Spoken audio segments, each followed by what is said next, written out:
Hey everybody, just make yourself comfortable. We're going to kick off right now. Gents at the back, the last thing I want to do is disturb your conversation. It would be devastating to me. Don't stop.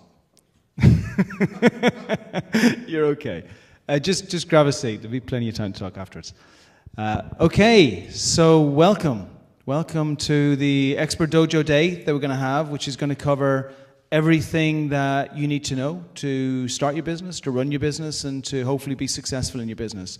What I do in these sessions, if anybody's been at them before, is my focus is very much on getting really amazing leaders in the community and seeing if we can get those people, not just to inspire you, but to give you some phenomenal ideas that will be really relevant to your business.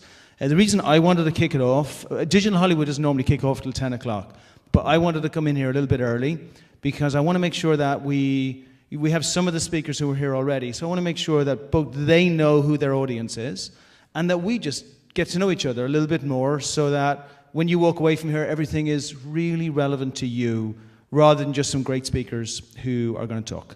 So, do you want to just shout out some things at me that are going to be important to you today, and then I can lead into some other topics as well? Things that you want to know, reasons why you're here. Just shout them out as you wish. Yeah. The ability to narrowly define a business goal that can be easily stated. Oh my God, that's so phenomenal. That is. Probably the most complicated and difficult thing there is. I got to tell you, I'm just a quick intro to myself. Many of you know me, but I think this is my fourth business now in about 35 countries. I have had some wonderful successes and some awful non-successes. But the great thing is that we learn from them all. And I always remember when I did my first business, this thing with the business goal, I went into it in a very lean startup type methodology, which was, hey, we'll come up with the idea, then we'll come up with a concept for the idea, and then afterwards, we're just going to keep on pivoting until we get it right. And I thought, well, that's a cool way to do it, and there's been loads of books on it, and it's been written that way. Today, I spend at least a month to 6 weeks working on my branding statement. Who are we?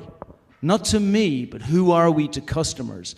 And when we're talking about branding statement, we're talking about bringing really serious, good people in to try and work on the message because everybody gets it wrong.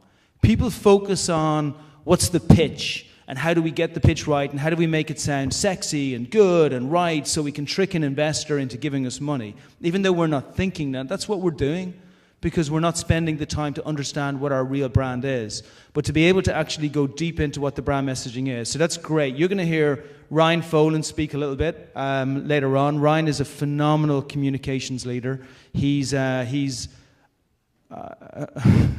don't want to be too nice because I like giving him a hard time too. But he is one of the best people that you'll ever come across on when you get your message right. How do you actually put it out and what should that message say and where should it go to?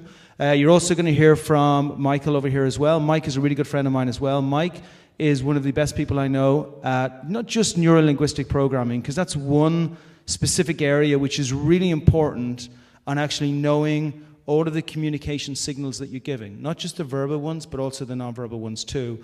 But also on all levels of actually starting and running businesses. He started and run multi-million-dollar businesses, so he's going to share that with you too. We'll bring some other people in there as well, but thank you for that. Any other points? What else would people like to know? You're a quiet crowd. Even before the funding, you're literally bootstrapping the initial idea and that sort of thing. What's kind of the best order to start things off? Do you focus on logo and brand, like you said? Do you get IP, like in your domains and everything set up so you have a presence ready to put out there? Kind of what's the earliest stage before you get to the part where you're worried about full business planning going to investment? Okay, that's, again, really, really good. David Otchie, who's going to come up at 11:30, is one of the specialists from Blackstone Launchpad. And Blackstone Launchpad teach UCI, UCLA, and USC how to become brilliant in business.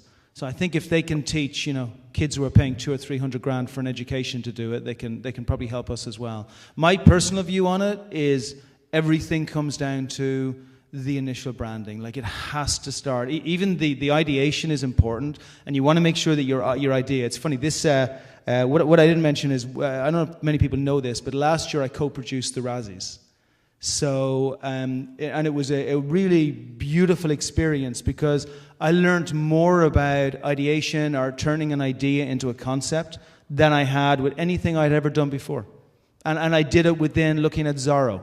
And Zorro, they didn't just take first prize for the worst movie. They murdered first prize. Like, there was nobody within a million miles on it because they destroyed what the concept of Zorro was. They took an idea, which was a guy on a horse against the world, saving, nice people and going up against bad folks where nobody ever sees who he is, and he's a mystery and he's a great person. And they totally destroyed it by making Johnny Depp funny.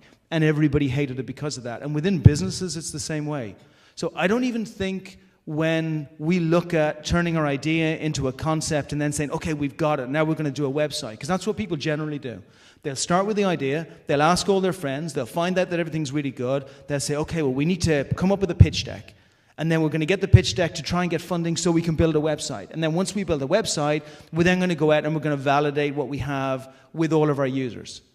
And that is precisely the reason why 98% of all startups fail. That's why all these, I don't know if anybody's here from Ohio today. I don't mean you people if it is, but that's why people arrive in from Ohio with their $30,000 to $50,000 that they've saved for all their lives for, and they use all of that money and normally another $7,000 to $10,000 worth of Visa card debt before they have to go and leave, because the first 20 goes to the web developer. The web developer doesn't care if your idea is good or bad. They're like, no, my price is 20 grand. And by the way, it won't be the first web developer. I'm sorry, that was wrong. It'll be the first 3 web developers. Because your first one's not going to do it right for you because he didn't quite understand what it was that you were looking to do. And the code that you require, I see you nodding. The code that you wanted isn't quite what he wanted. So you've got to go to a second person that will tell you that actually the code that was put in there isn't readable through another developer. This is a system. This is a game. And it's a deck that is massively stacked against entrepreneurs. And I don't want to turn anybody off about entrepreneurship. Entrepreneurship is my life. It is what we live. But the reason that I put Expert Dojo in place is that we need to have some checks and balances within entrepreneurship, which are the same checks and balances that we would have within a corporate organization. It is no different. The only difference is that we don't need to wear shirts every day if we don't want to. We don't have to answer to some other jerk. We just have to answer to this jerk, because we got to be successful within our business. But we should take the same checks and balances. We should make sure that we don't start like, how long would you say my branding document is that I'm going through right now for about the 3rd time? It's about 25 A4 pages. 25. And that goes into what is the story from the client they're trying to do? What is my story? How do they see it? What are the individual products and what problem? It's not just as simple as what problems are they solving, but how can you get that message clearly? And then how do you take what you take from the branding statement and then manage to put it on to 7 or 8 or 10 pages of what's going to be your front window? And that's not what we normally do. What we normally do is we go, okay, I've got this cool idea. We are going to be the Uber for chairs. We are going to make sure that nobody ever needs to bring a chair in again. So I'm going to put a picture on a website of a chair, right? So everybody gets it. And then I'm going to put a picture of maybe somebody who's being paid and getting money to take that chair over there. And then that's going to be my message, and it's going to go out to people. And then I think, oh, and that needs to go through to a page. And then that page is going to be where the people pay. And then there needs to be another page, which is for the people who are actually going to be carrying the chairs to understand what our message is. And we build it in this haphazard way. So my personal belief is we check every branding person that comes through Expert Dojo, and we community rate them. And what we say, we have about 5,000 experts within the platform right now. And we say to everybody coming on the platform, you can be a provider for anybody else on the platform. You need to provide your advice for free initially, but you can be a provider for everybody else on the platform. If you do a great job, we will tell the world. We don't take any commission from any of these people. But we say, if you do a great job, we will tell the world. But if you do a shitty job, we will tell the world too. We will make sure everybody knows, because this is about giving us the same level of respect that they would give to corporates. They wouldn't try and do that to a corporate. I don't even think that they want to do it to us. I just think that we're that $50,000 person in our pocket that they know that $20,000 of that is theirs. Okay, good. What other points? Anybody else? Hey. I need to build my team. Okay. And I think that I sort of discovered on a previous venture that the skills you need to do something are the same skills you need to know that you're not good at doing something. And so sometimes we're blind to what we cannot do. Follow the... Yeah. I mean, I suck at logistics. I am so terrible. And Tatiana's smiling. So Tatiana does all of my branding because I trust her massively within branding. But I used to do it myself before. I thought, yeah, I can do that. How hard can it be? I know my idea. I know my concept. I know my vision. Nobody else can do this. I'm brilliant. I know this stuff. But I don't. I'm good at communication. I'm good at sales. I'm okay at marketing. I'm very good at non-online marketing. I'm very good at offline marketing. I'm going to do a quick 5 minutes on something that will hopefully really help you there as well. But building your team is tremendously important and finding out the thing. I'm going to put a caveat in on building your team, and this is good because I'm giving you guys as well just some good things to take through to the next talks. What I will say is I have never, ever had a partner who's lasted. Never. A partner that's lasted. I think the only reason I've had a wife that's lasted is because she gets to be away from me a lot, right? But anyway, that's not for today. But I can't choose partners. And not only can I not choose partners, but the vast majority of all partnerships fail. The vast majority end up in arbitration or they end up in court or something else. Just be really careful. I hear people all the time. Let me not say be really careful. Find people, find out what your weaknesses are, ask other people what your weaknesses are, and don't just say, well, do you think I'm good at this? Just say, I have to find the 4 worst things that I'm bad at. 4 best things I'm bad at. 4 things that I'm bad at, right? And then you ask 15 people who know you very well, not so well, and they don't really know you at all, but they know you in some capacity that's relevant to those areas. And then you find those 3 or 4 things, and then you find people within those areas. But with those people, my only caveat that I say is just make sure you've got a good get-out clause. Make sure you've got something that's not going to tie you in. I see so many partners that they've given 30% equity of their company away to a web developer that they met 15 seconds ago, and suddenly they're a partner. And it's like meeting someone in Starbucks and expecting to marry them on the second time that you're going to meet them. It just doesn't work that way. So you have to make sure that you build things in there whereby you are both protected. So that's what I'll say. And I want to just bring you into an area of my speciality, which I hope will really help. And then what I want to do, just very quickly then, before I introduce Ryan and bring him up on stage, and he's going to give us a treat on communication and how do we get our messages across to people, is I want to bring Chris on for 5 minutes as well, so we can talk about just any legal problems you have. Legal is always such an important area, and it's such an area that we all struggle with, that I wanted to have Chris here. I trust Chris massively as a startup attorney. He's fair and he's honest, and in every dealing I've had with him, he's been a wonderful person. So it's not just for the 5 minutes he's going to talk, but you'll hang around for a little while, won't you? So Chris will be here, and you can ask him legal questions that you have about your business today. I really want everybody to walk away from today and say, I learned something. I learned not just something, I learned enough to get me at least to the next step of where I want to go, okay? So here's what I want to talk to you about first. I want to talk to you about leadership. And I want to talk to you about creating your own leadership within your own area. So what do I mean by that? I mean that if you're, pretty much everybody here is an entrepreneur, right? Anybody here either has a business or a movie or something that is starting? You're not, but I'm sure you are. Cool, okay, that counts. Lovely. So we're all things.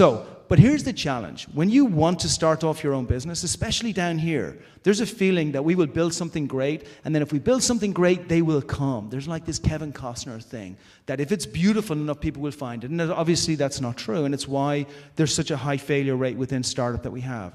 So I've always focused on creating my own tribe, putting myself into a position of influence in a really good way within the community, whereby I don't continually have to wonder, how am I going to get access to the right people? Now, normally I would talk for an hour or 2 hours in this, so I'm going to go through the high-level points, and then afterwards, again, you can come to me, and I'm really happy to talk to anybody about how to specifically get it into your business. But I want to paint a picture for you on what I mean by becoming an influencer in your community, a leader within your community. If you go back 100 years, who were the great leaders in the community?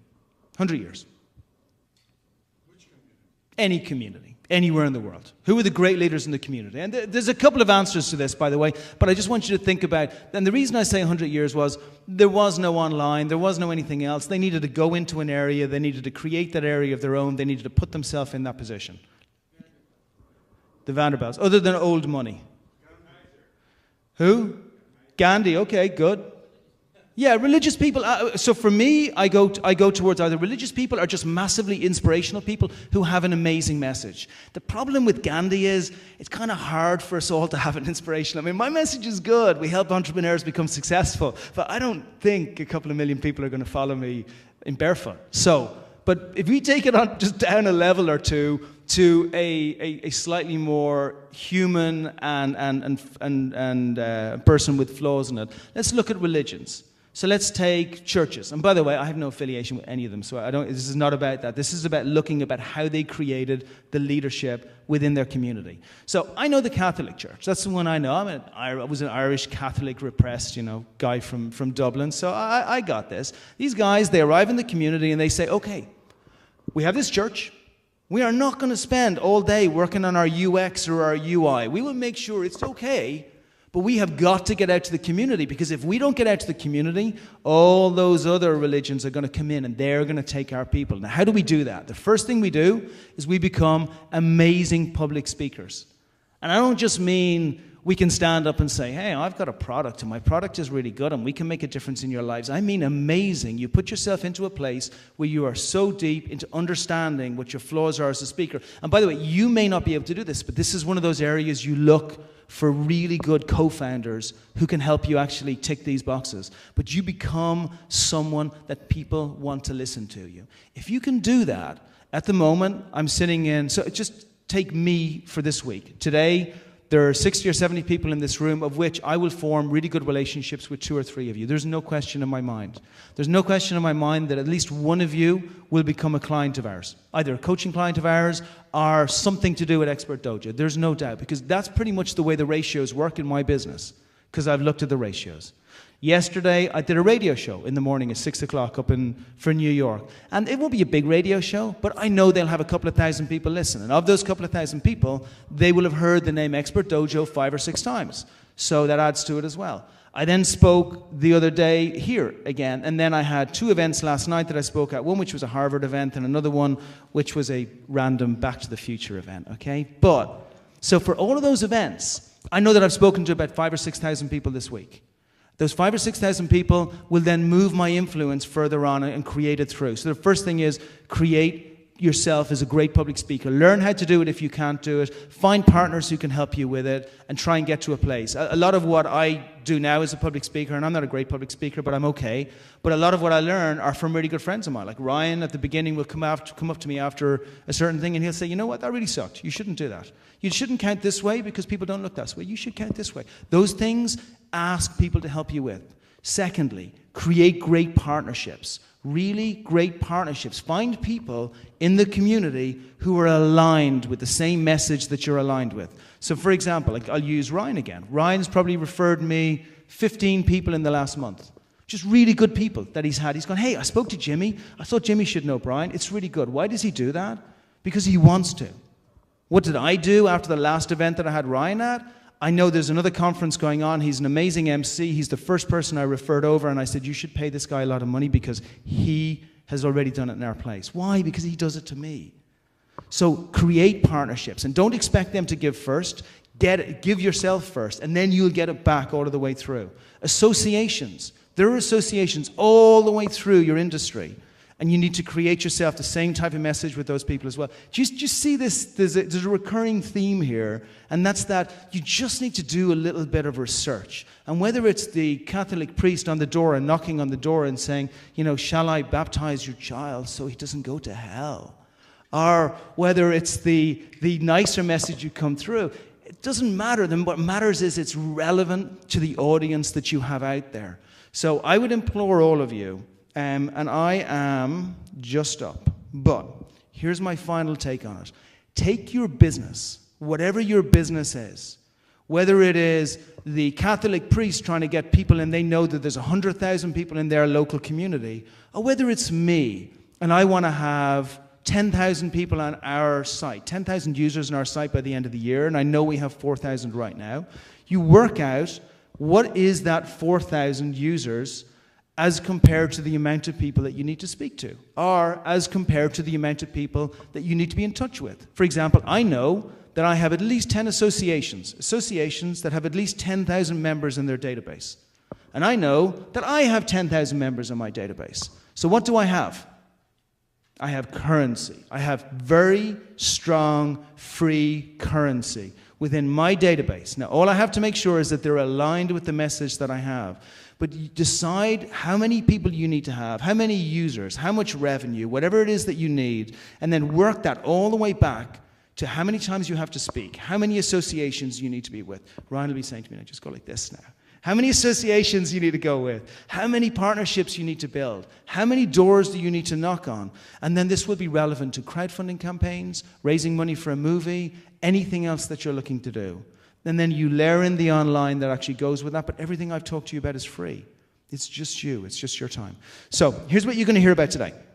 Firstly, Chris is going to come up, do 5 minutes on legal. Then Ryan is going to come up, and Ryan's going to talk about, like I said, the communication. Mike's going to come up, and Mike's going to give you half an hour of, and you should listen to this stuff. He's done amazing things, worked with Jack Osborne, done movies, put together productions, an incredibly successful person. Not that you're not, Ryan. I'm just doing this thing. So he's really good. And then David's going to come in and do his thing. There's then a crowdfunding panel that we're going to have, which I believe is at 12 o'clock. At the crowdfunding panel, I've picked out 5 phenomenal people for you. Equity crowdfunders, rewards-based crowdfunders. I brought marketing people on the panel. I've got PR people on the panel. I've got branding people on the panel as well. So even if you're not looking to crowdfund, you should listen to them because they're going to talk to you about the same stuff. How do you grow your business? I'm going to moderate with the panel, and I don't do any pre-calls with the panel. So I don't do any pre-questions with the panel for the specific reason that I want it to be entirely about you. There's then going to be another panel, which is been done by a really good friend of mine, Marianne. It's not directly done by Expert Dojo, but we're fitting it in the middle. And then there's one other panel later on, which is again going to be based on crowdfunding and equity crowdfunding. All of the people are really good friends of Expert Dojo. We bring them in to help you. You ask us any questions. For me, I'll give you these, and I want to leave you with 2 things. The first thing is, I'll just leave it at that to pass them back. But the first thing is, anybody who ever comes around to our Expert Dojo in Santa Monica, which is our space, about 8,000 square feet. It's a beautiful space. It's on the top of Santa Monica Mall, Santa Monica Place. We give it free to the community. Why do we do that? Why do we give our space free to the community?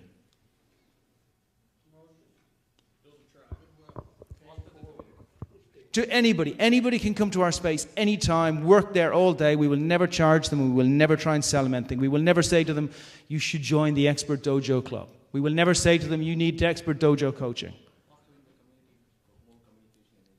Yeah. I mean, there are people who come in to me and say, you are mad. Are you crazy? You have 20 or 30 strangers in here every single day. I say, you are mad. You are crazy. We are in a place of authenticity.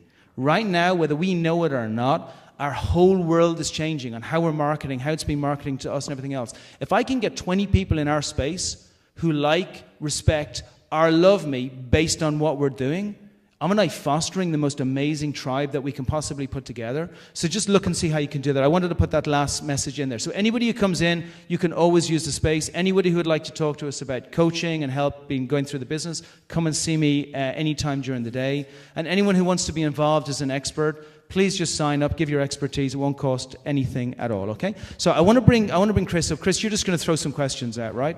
And again, I just want to say, for this guy here, really, of attorneys that I've worked with, and I don't say this about people unless I really trust them and there's nothing else, he's one of the best you'll ever find. Thanks, Brian. That was a good inspirational talk. I'm not up here for inspiration. I'm just up here for answering some basic questions. That was a good talk. I think we'll stick with a theme here, which was partnerships and opening up your world to what's out there. Whether you're a founder, even as a business owner, a lot of times you're going to rely on those partnerships to further your business interest. And it's always a mutual game, right? You want to bring somebody in, but you don't know who they are. How do you approach new people, whether that's as a co-founder, a strategic relationship, business partner? Just having gone through the last several years of my career, I've seen a lot of partnerships fail. And what I want to talk about today is how do you approach new partnerships? If you're a business owner, a founder of a startup, you need to bring people in. How do you approach those things? I look at it as a deal cycle. Okay, a deal cycle has different steps that you go through. First step is coming to terms with the person that you're trying to form a relationship with. So, for example, Brian wants to bring in a co-founder. Brian's going to talk to terms, whether that's cash compensation, equity percentages, what the duties are, what the respective rights and obligations are, and the culmination of that is what's called a term sheet. That's step one, term sheet. And that can be written on a paper napkin. Each person has to understand what the other's bringing to the table, and that's usually in the form of communication, right, Brian? Making sure that they know what the other person's doing, what the responsibilities are, and then the next step is due diligence. That's step two. Now, what is due diligence? That's finding out about a person and what they're capable of and what they're good at and what they're bad at, and also what sort of skeletons lie in the closet. What I love about Brian is he's welcoming to anybody. It doesn't matter who it is. He comes in within the circle, he's welcoming. But over time, I think Brian's realized that without having to hamper that ability of being welcoming and open, he knows that forming the right partnership means being able to do due diligence on people. And so what kind of due diligence am I talking about? Client references, seeing what circles are hanging in, looking at past performances. You get a lot of people, especially in LA, they love to talk about what they've done in the past, and usually it embellishes over time. And so you really got to be careful when someone says, "Oh, I worked for NBC for 10 years," and you look on the resume, and it's "Oh, I was an outside consultant for NBC," or "I was a consultant of a consultant for NBC." You got to be very careful with that. And also what kind of responsibilities you're giving that person, whether that's actual equity up front, or whether it's a warming up period. And pretty much in anytime I'm representing a business owner, I tell the person they need to have an exit clause, but also a warming up period.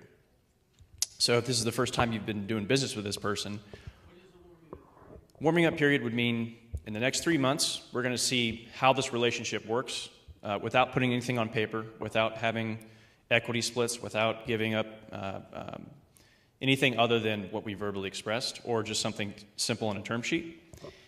And for example, I had a client who came up to me and said, "I found the perfect partner, and I want to sign this person up as a partner."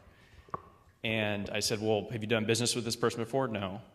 "Do you know anything about this person's background?" "No." "Well, why don't we just enter into a consultant agreement? Where it's..." It could be you, but I was actually talking about somebody else.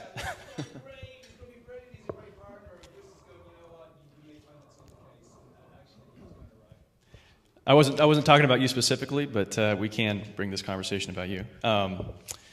It applies to a lot of different scenarios, right? Where you think you found the perfect person, the hairs on the back go up, you're like, this is the perfect partner. Why would I wait 3 months?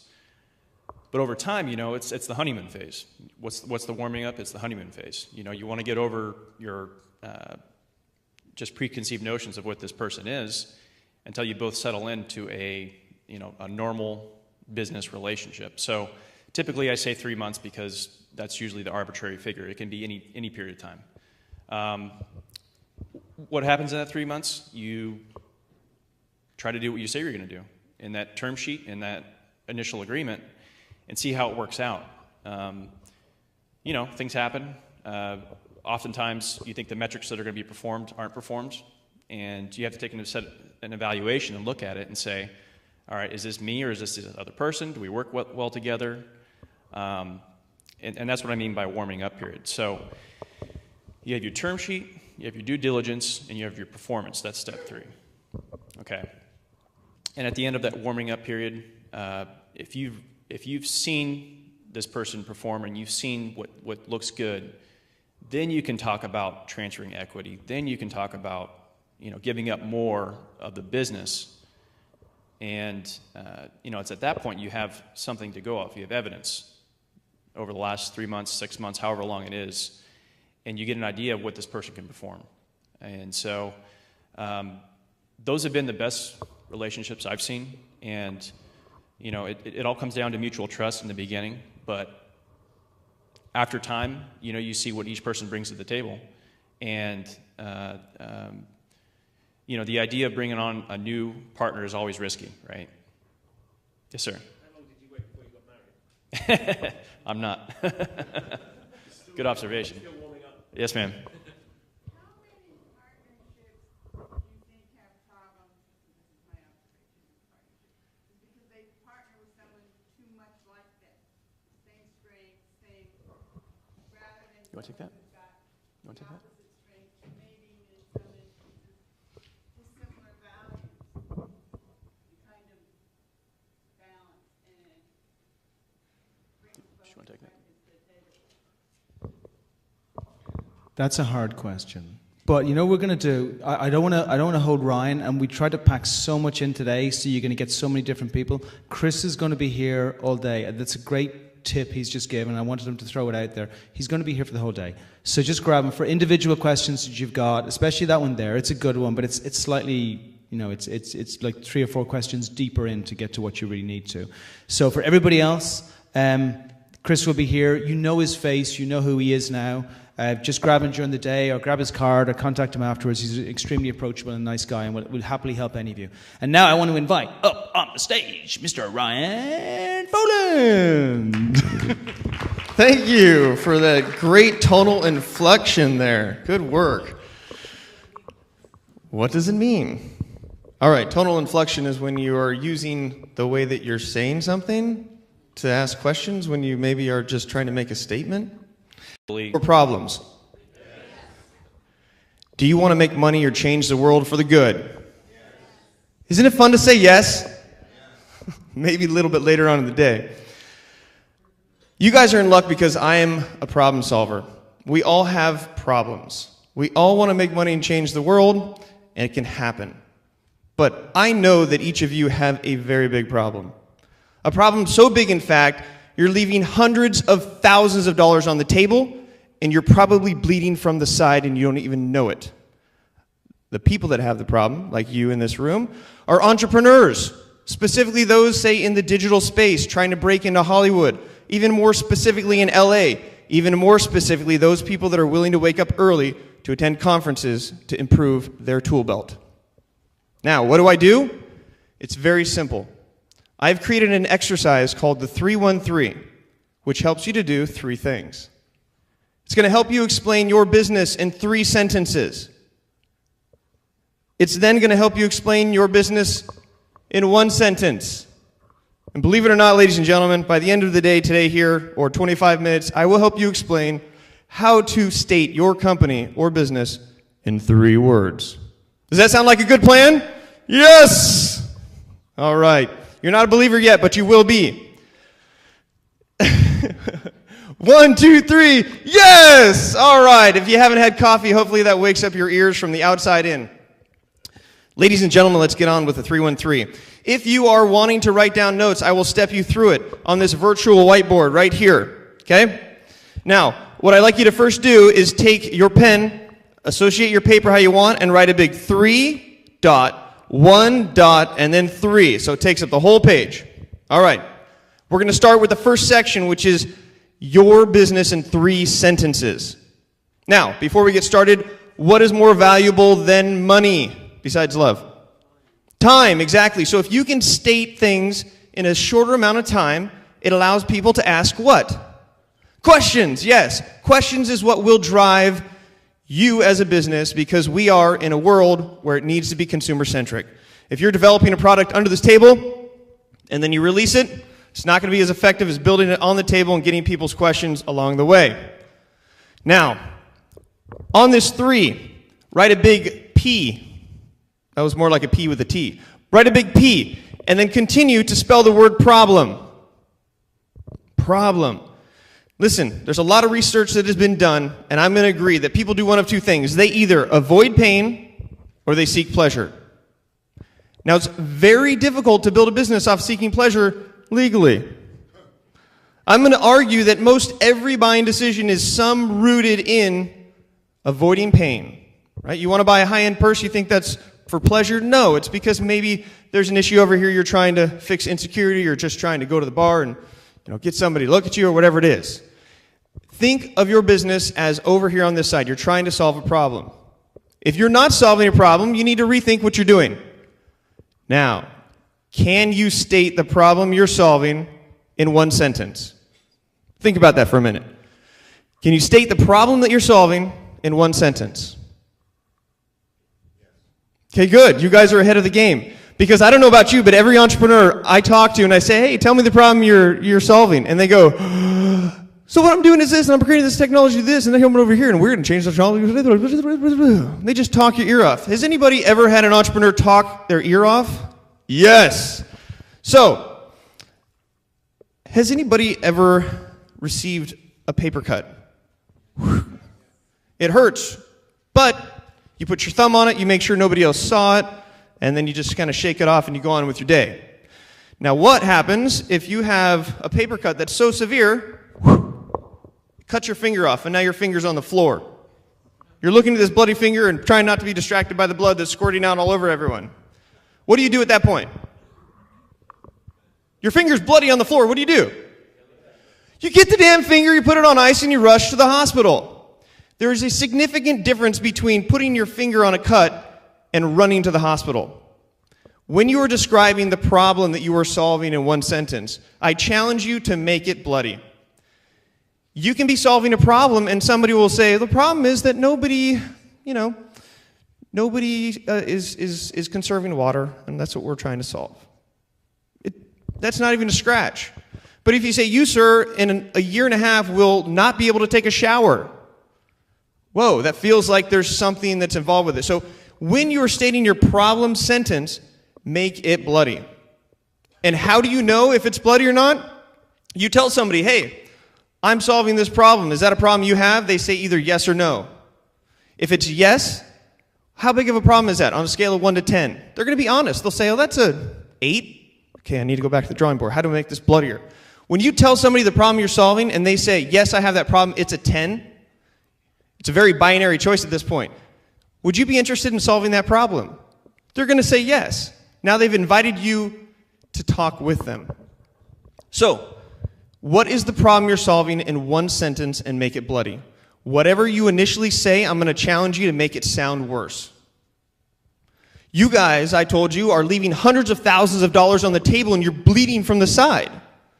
And I think the problem is that you have a hard time explaining what you do in a concise and powerful way.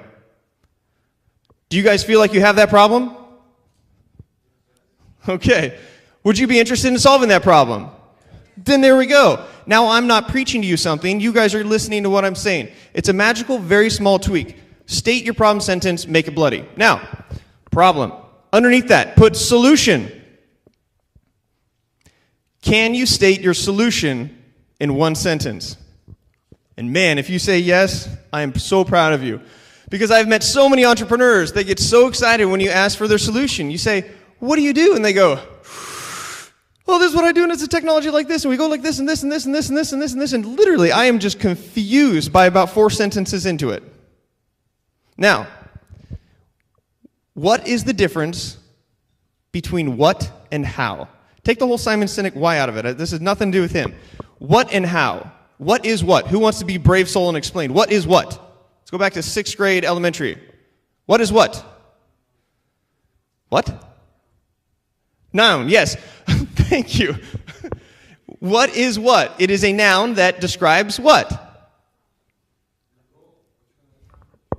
Something, right? Something. Person, place, or thing, right? It's very general. It's not very process-oriented. Would we all agree that it's surface level? If I say what is that? It's a table. If I wanted to know deeper, I could find out, well, how big is it, and what does it look like, and how does it work, and how are the mechanisms? So what is very surface level? Now, What is how?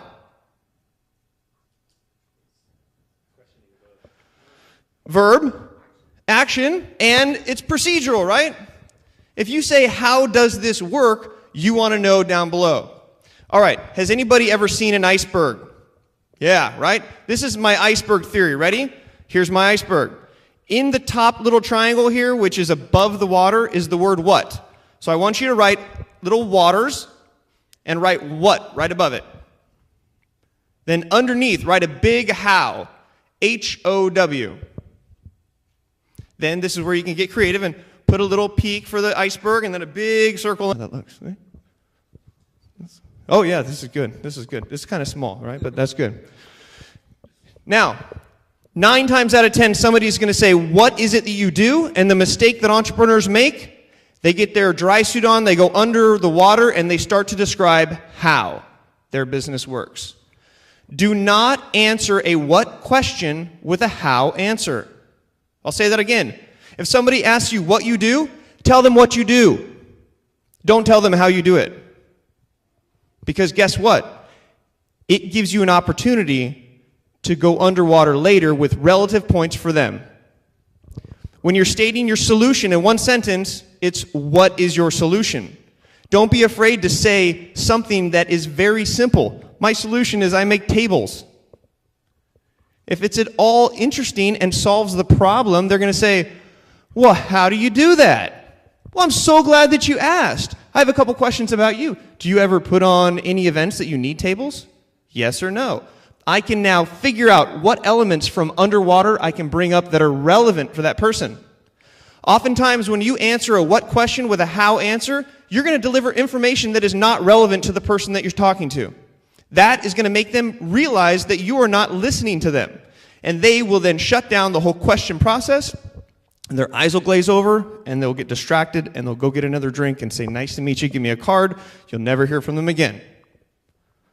Now, recap. Your business in 3 sentences. We have the problem in 1 sentence, bloody finger. We have the solution as a what, not a how. And finally, market. So put a big market underneath there.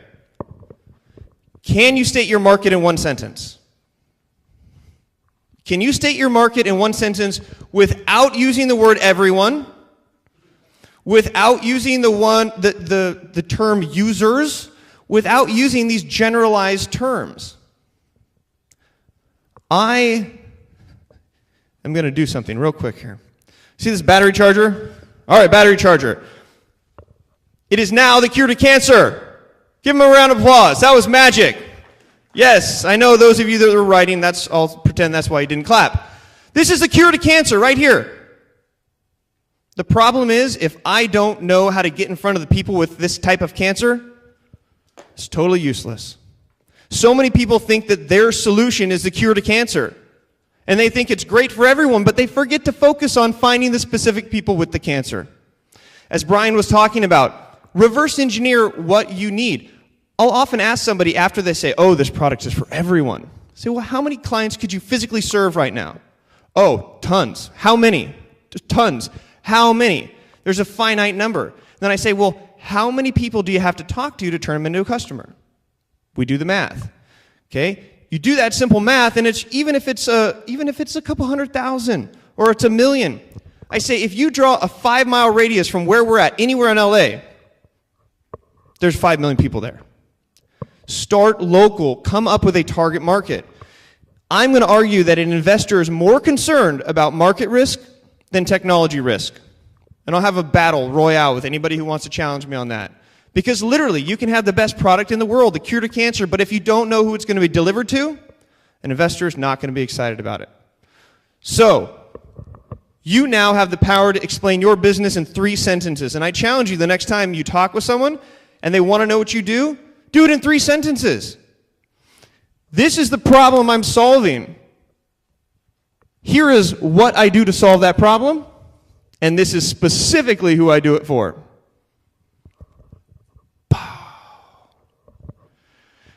You are now going to experience this awkward silence when you're done, and it's a magical science. Because if the person's interested at all in what you just said, they're going to ask another question. If they're not interested in the problem that you're solving or what your solution is or who you're solving it for, it's probably a waste of your time to talk with that person. Not everybody wants to hear what you are doing. And the quicker you realize that, the more impactful you can be and talk to the right kind of people. All right, so you guys now can say your business in 3 sentences. Congratulations. Is there more value in saying all of that in 1 sentence? Yes. Is there more value in saying that in 1 sentence? Thank you. Here's how we do it. Who's good at math? This guy up front, of course he's good at math. All right. So, ready? Watch the whiteboard. And everybody, you can follow along. I have 3 variables, A, B, and C. How many combinations of those 3 letters can I have? Who else is good at math? It's actually 3 factorial. So 3 times 2 times 1 is 6, okay? Good. Give these guys a round of applause together. It's good, good. All right, now, there's this substitution law, right? If A equals B and B equals C, then A equals C, right? Do you remember that up on the chalkboard back in the day? Ready for this? We're going to substitute A for P, B for S, and C for M. Watch this. We now have PSM. Congratulations, everyone. You now have 6 different ways to say your business in 1 sentence. 6 different ways. Ready? I solve this problem for these people, and here's how I do it. These people have this problem, and this is what I do to solve it. Doing this, solving that problem for these people is what I do. 6 different ways. Have you ever been in a networking group and you hear somebody in this circle of networkers and they say the same thing over and over? Oh, hi, nice to meet you. This is what I do. Here's my elevator pitch one more time. Can you imagine if 6 different people walk up to you and you say the exact same thing in 1 sentence, 6 different ways? People are going to really know that you understand what you're doing. And it all comes down to the problem that you're solving, what you're doing to solve it, and who you're solving it for. Now, this may seem fundamental. Maybe it's just going in one ear and out the other, but it is so difficult if you really actually try to do it. It is so fundamental, but it is so groundbreaking, and so many entrepreneurs just pass right by it. They worry about their branding, they worry about the tribe, and all these things. One of the questions that somebody said was, how do you build a team?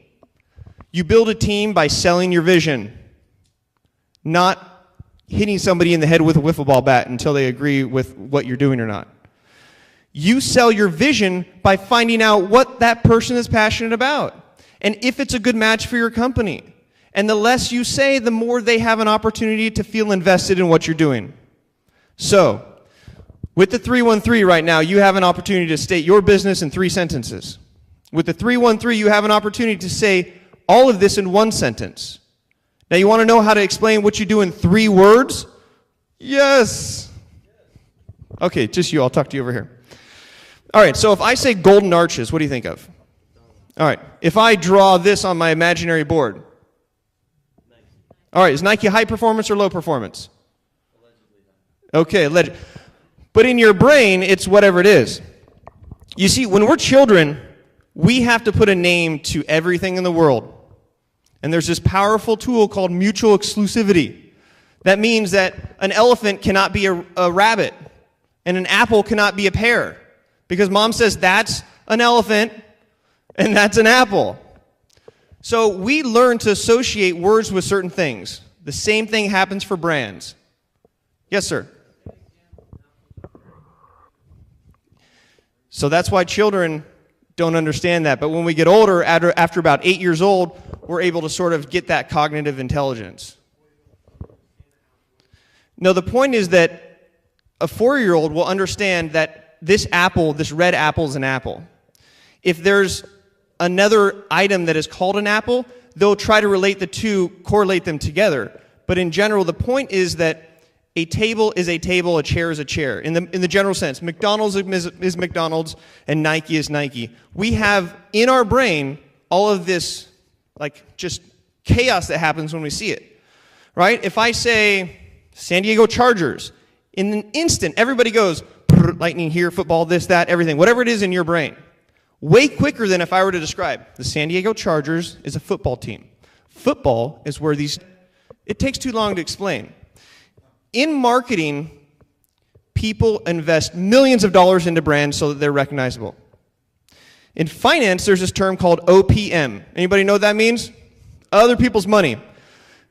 Let's pretend in a marketing sense it's other people's marketing. It's just as good as money. So if you use other people's marketing for your advantage, McDonald's of Nike, your head just all of a sudden hurt real quick. I saw these scrunched faces. That's because internally you're going, how does that work and how does that combine?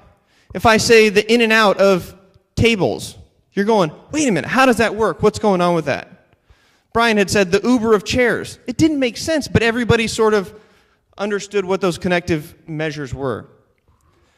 If you use relational terms to describe your business, not a tagline, by the way, not describing exactly what you do, but using things that are completely different that people are aware of, what it does is it puts your idea into people's head. The most challenging thing is to put your idea into other people's heads. If you can do that, it gets them invested in the process, and they will figure out why you're in business in the first place.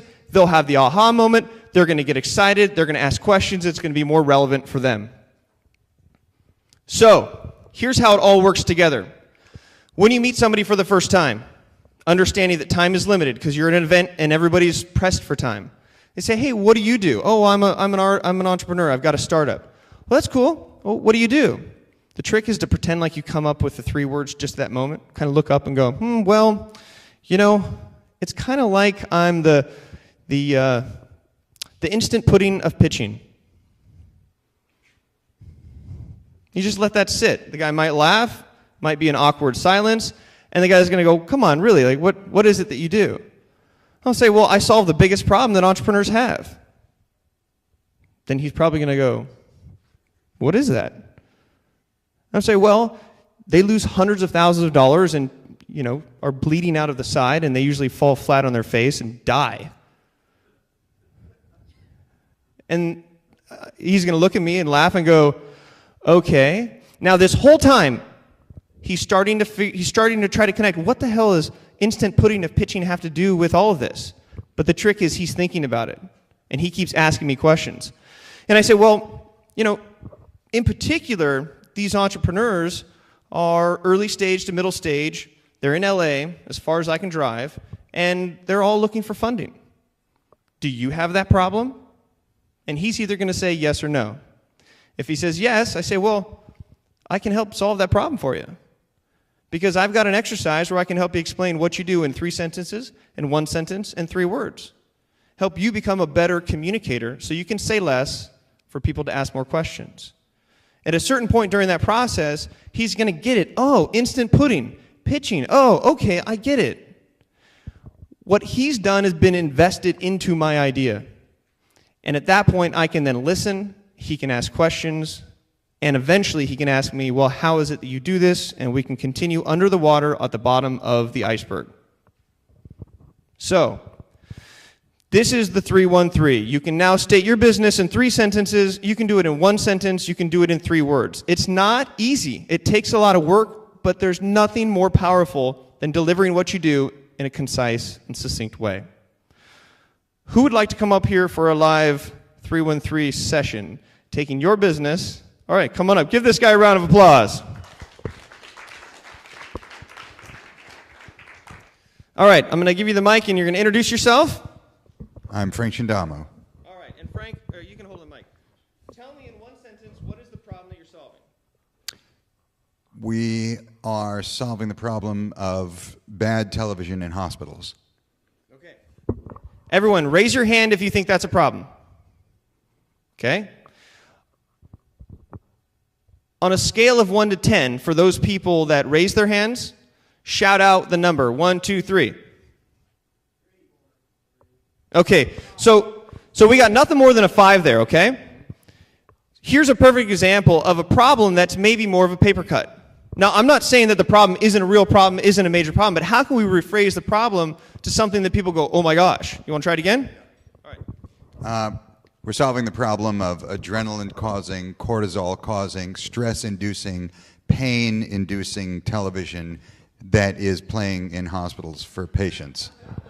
Okay, you got some giggles there. Raise your hand if you think that's painful. Okay, hands down. Guys. Okay, shout out on the count of 3 how much that resonates as a problem. 1 to 10. 1, 2, 3. Okay, we went up to 7 or 8. But see, the idea here is that this exercise, you can be a little cheek and tongue, but literally, if you've ever had a parent in a hospital, the problem isn't necessarily them watching TV, it's you going there and spending 3 hours and almost dying next to them because the TV is so terrible. Now, on a scale of 1 to 10, how is that? 1, 2, 3. There, we got up there. So, maybe it's not necessarily that the people who are all medicated, pushing the button, getting all the juice, that are like, I don't even, what's the, hi, who are you, right? Maybe the problem that you're solving is for the kids or the family members that go that are bored out of their mind because their dad's unconscious from surgery and they have, like, they just feel like they become dumb by watching TV.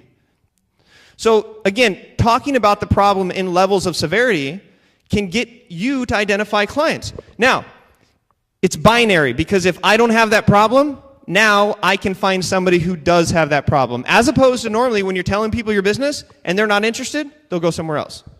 All right, so you're solving the problem that when you go visit your parents in the hospital, you almost die because the TV is so terrible. Now, what is the solution that you have? In one sentence. LaughMD that installs free channels of comedy videos in hospitals because laughter is the best medicine. Okay, nice. You got it. Does that solution solve the problem?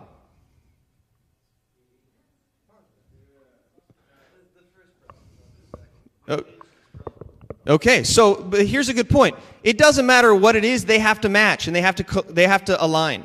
So if you all of a sudden discover what this problem, that maybe the problem is changed a little bit or the way you're communicating it, the solution can be that you've created comedy channels for televisions in hospitals that not only helps the patients, but the relatives of the patients who are bored out of their mind.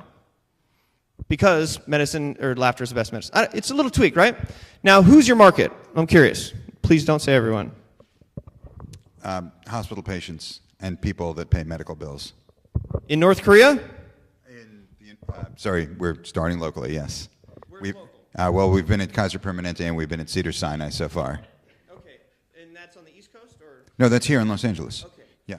See, the line of questioning, I'm kind of poking at it, but literally, I said, don't say everyone, and he's like, all hospitals, right? If you would have said, you know what?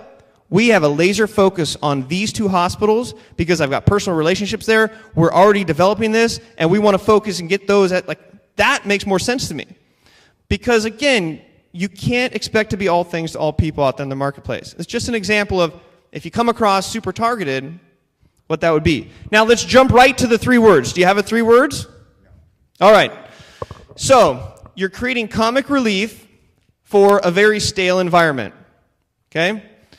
Maybe you are the bubble. Maybe you're the bubbles of.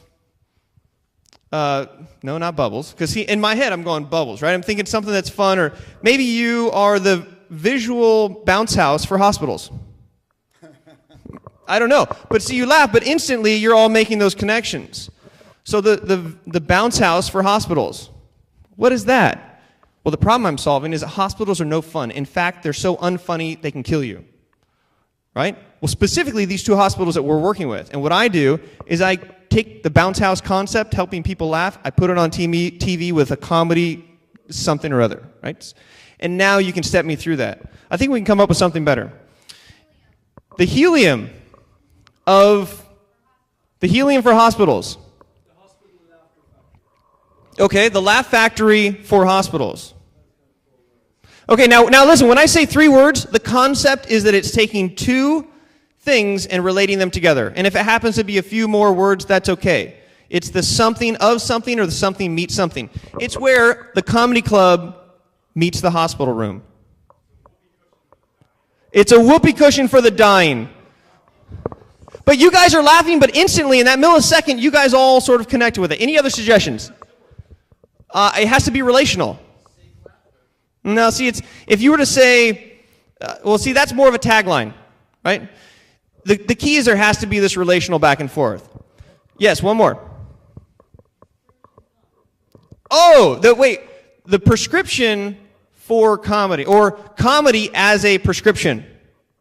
Okay? So, ladies and gentlemen, the prescription of comedy who solves the problem that hospital television is so not funny it almost kills the patients and the visitors. What he has done is created a delivery system for comedy in hospitals that delivers the best type of medicine, which is laughter. And his specific market is 2 local hospitals that the rates and reviews have shown people are dying too much. Ladies and gentlemen, this man is going to save lives. With the 313, I think he can help you save a few more. Give him a round of applause, everyone. All right, that'll be my time here. But if you do want to reach out to me, I've revived my Twitter account from 2008 where I had 4 tweets. I just broke 100 last night, so I'm pretty excited. But I've got a lot of life hacks. I've got a lot of stupid theories. And if you want to follow me or find me at Ryan Foland, just at Ryan Foland. So my name's Ryan, and the last name Foland, just like Poland, but erase the middle of the P. Okay? That's also my website, ryanfoland.com, ryanfoland@gmail. I keep it real simple. Ladies and gentlemen, clap for yourselves for being good sports. Think about the 313. You can clap. Keep going. I'm going to talk over the clap. And I'm going to hand it back to Mr. Brian McMahon. Thanks, mate. You enjoying it so far? It's good? Okay, great way to start a Thursday. Thank you, Ryan. That was as beautiful as it always is. We're going to just keep doing this, like 30 minutes for these 4 sessions, because I think they're really impactful, and it creates an urgency that will help all you guys as well. Next, we got Mike coming up. Mike Weeks, I mentioned to you before about the fact that he's one of the leading neurolinguistic programmers in the world, those types of things. That is crazy relevant to this group, but just as relevant, he has started 7 businesses, of which 6 businesses are still trading. Right? And trading well. And some of those businesses are multi-million-dollar businesses. This is all I care about within entrepreneurship. I took a study of a model over in Israel, which I talk about a lot, which is the 8200. And the 8200 are an accelerator in Israel where they don't take any equity in their people's companies. And they had 95 companies start 5 years ago. How many of those companies would you say are still trading? And by the way, our statistic here locally is out of 100 companies going through an accelerator, we would expect somewhere between 3 and 7 to be still trading. How many would you say they have? 72. 72 still trading. So please, I've really specifically brought these people through because I wanted to really impact on success, and these people already have the success that they can share with you. So I want to bring Mr. Mike Weeks up and make it great. Thanks, Mike. Thanks, Brian. Good morning, everyone. The last time I held a microphone in my hand, I was in a karaoke bar in Tokyo drinking sake. So if I start gesticulating quite wildly and lose it, bear with me. So as Brian said, I've set up 7 companies over the years, 6 that are still trading. The 7th one I actually sold to a partner because, as has been spoken about by both Brian and Chris, the lawyer, earlier, partnerships don't always work. And though I split amicably from that company, we had very different ideas about where we wanted to go. So I would reinforce their suggestion, if not warning, of ensuring that before you commit to going into business with other people, that you are very aware of what really your intentions are for the business and what their intentions are for the business. And I actually think that one of the reasons that we jump in too quickly is maybe because we're not confident that we can do it by ourselves. And also we want to share the excitement. I know that's been the case for myself over the years. My 6 businesses that currently trade are an events company. It's called Seismic Events, and we put on speaking events and training events in the UK. I have my own coaching company, and I am a coach. That's what I basically do for a living. So I work across a whole range of fields, from athletes to businesses, to also working in places like Haiti, where I go and set up emergency response clinics with some organizations, medical organizations from the US. I have 2 health companies. One provides health practitioners nutritionists and therapists in the UK. It's called The Body Alchemist, and it works a lot on weight loss. And then I have another business called The Skinny Project, which it provides nutritional products, and we have an exclusive deal in 800 stores in the UK with a company called Holland & Barrett. And in fact, we're coming over here to the Vitamin Shop because Holland & Barrett own the Vitamin Shop. But the one company that I want to tell you about that I think has more relevance than all of the others right now is my production company.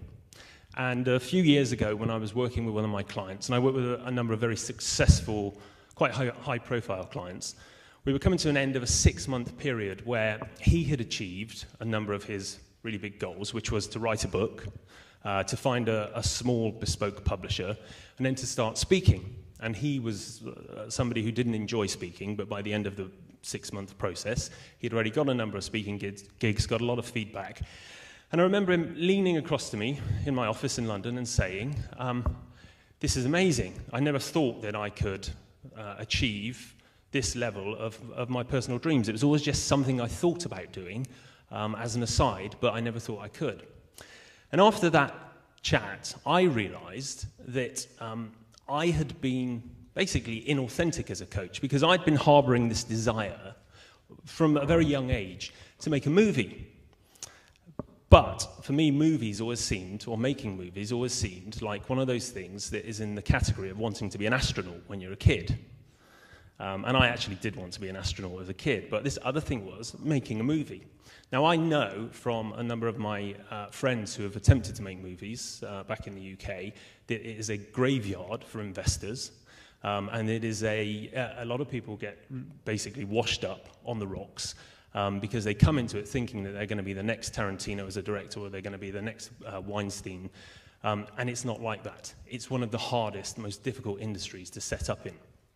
So I spent 3 days making sure that I was really fully aware that if I was going to set up a company, a film production company, that I was aware of all of the risks, all of the dangers, and more importantly, that I could commit to it fully.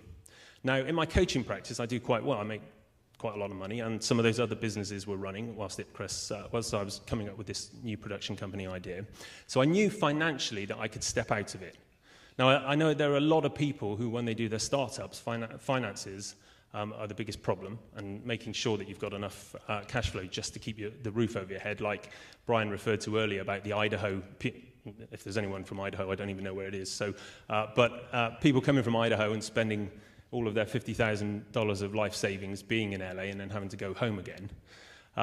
That wasn't so much the case for me, but I spoke to my wife and said, hey, look, I've got this crazy idea that I've kind of been harboring, I've never really mentioned to you. It was like this dirty secret. I think she was about to I think she thought I was going to say I was having an affair or something because I was feeling really anxious about it. I said, I want to make a movie. And she just looked at me blankly. But it's going to mean that I don't coach or work as a coach or on any of the other projects for what I assume is going to be about a year to set this thing up. She agreed. She supports me in a lot of my rather crazy ideas. So I then looked at my coaching practice and I spoke to my PA and I said, don't take on any more clients. In 4 months' time, when we're done with the last of these client commitments, I'm going to set up a production company as a producer. And so 4 months later, when I walked into my office on the date that we had set up specifically for this big arrival of the producer who had zero experience in film production, my PA had removed all of the coaching materials in there, and I'd given her a budget of £1,000 to go out and buy every single book or useful piece of material or reference around film production, which she'd done. And there were about 20 books on our bookshelves, and there were a number of film posters, and especially a film poster which I named my production company after. It's called Ipcress Films, which was named after Michael Caine's movies, The Ipcress Files. So on day one, I made this commitment to come in, and for a whole month I saw my job as becoming an expert in the field, and I don't know if you can do it in a month, but to become an expert in a field that I knew almost nothing about. And so for 8 hours a day, literally, I've got an ability to stay really focused on the job, and I switch everything off and I make sure no one's calling me. For 8 hours a day, all I did was either read books on production, cross-reference online, or reach out to people that I was reading referenced in books or online, and also asking every single person I knew who had anything to do with production, film production, if I could meet their contacts. At the end of that month, I had a grounding and a knowledge of the business that I was going forward in. I had allocated £50,000 of my own money to set the business up. I didn't want to take other people's money on board at this stage. And by the end of the month, I realized that the thing that I needed to do was to create a proof of concept. And I think this is relevant in regards to a lot of startups nowadays. Obviously, we're all familiar with this whole incubator phase. Well, in film, the equivalent is really, unless you've worked through the industry for years and years and years, but for somebody like me who had zero experience, the equivalent is to create a short film. Just to show to the world and to investors that you know how to make a movie. Most short films in the UK get made for about 10 grand, 20 grand.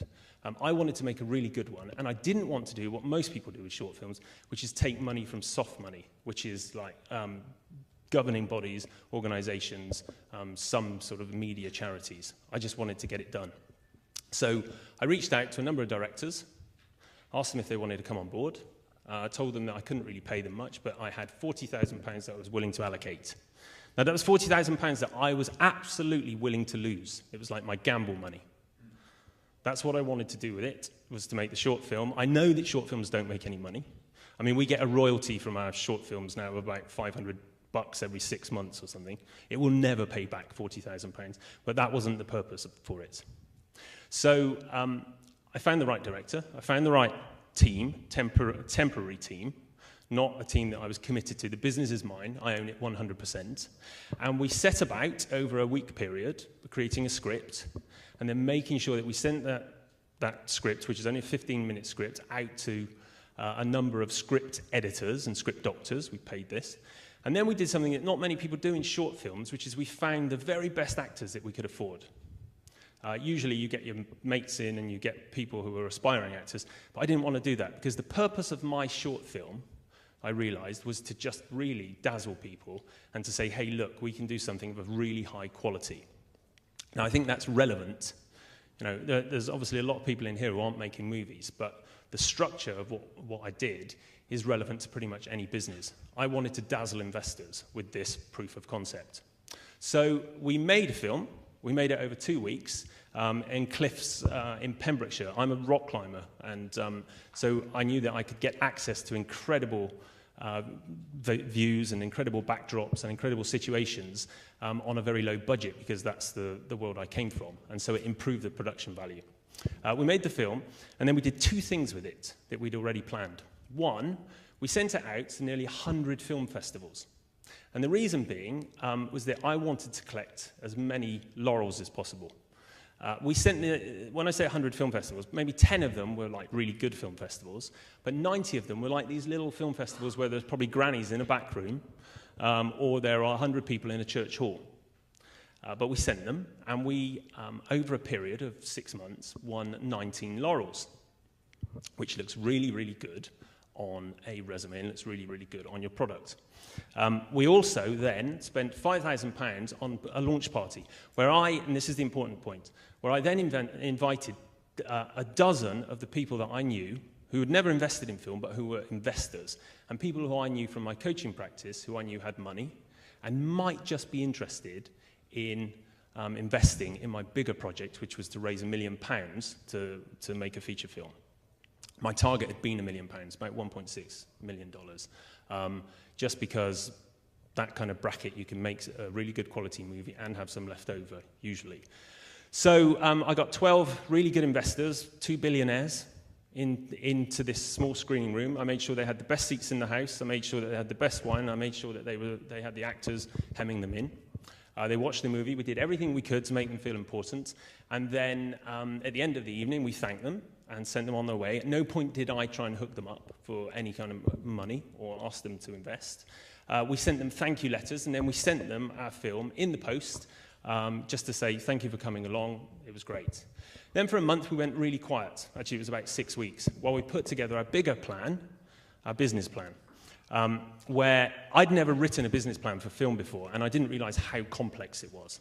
So what I did, I went online again, and I'd already had a number of references from all the books that I'd read, created a business plan, and then I called up 3 banks in the UK that I had zero intention of taking money from. But my intention was to use them as a test for my business plan. And I think this is a really, I know other people that have done this on a number of occasions for other business models. So I went in with my business plan to the first bank, presented it to them, and the guy stopped me halfway through, the business manager, and said, whoa, this isn't right for us, it's not the sort of thing that we can do. And I then asked him, okay, if you were in my shoes, because I'm going to other banks, if you were in my shoes, what would you do, and how would you make this better? And how would you make my pitch to you better? And for about 25 minutes, he gave me absolutely priceless information on what to do, and I've still got the business plan at home with all the scribbles and all his markings. And so we applied that, and a couple of weeks later we went to a second bank, did a similar thing. I got about 3/4 of the way through the pitch before they said, this isn't for us because you don't have enough experience, you don't have names attached to it. I asked a similar question. What would you do with this to make it better? By the third bank that we went to, it's actually an investment company, film investment company, they said, we're interested as long as you can get big names attached to your film. I thanked them. I had no interest, as I say. With this really, really refined business plan, I then went out of my way to ensure that we had invited the 12 people who came along to our evening to watch the film to a special little dinner. Where they came along, and I invited them not to ask them for investment, but to ask them in a sort of slightly competitive way to get their advice. 6 of them came. Half of them came. We had a lovely time. I made sure that they knew about all the positive qualities of the film industry. And I was talking to them about what it was that I do and how I was doing it and how exciting it was and how everything was going. And then I said, look, I've invited you all here tonight to get your advice. How do I make this right for people like you who are great investors? And there was one guy in there who was one of the billionaires. How do I make this so that you would want to invest in it? Now, I'm not asking any of you to invest in it. That is not the purpose of this. I just need your advice and your feedback.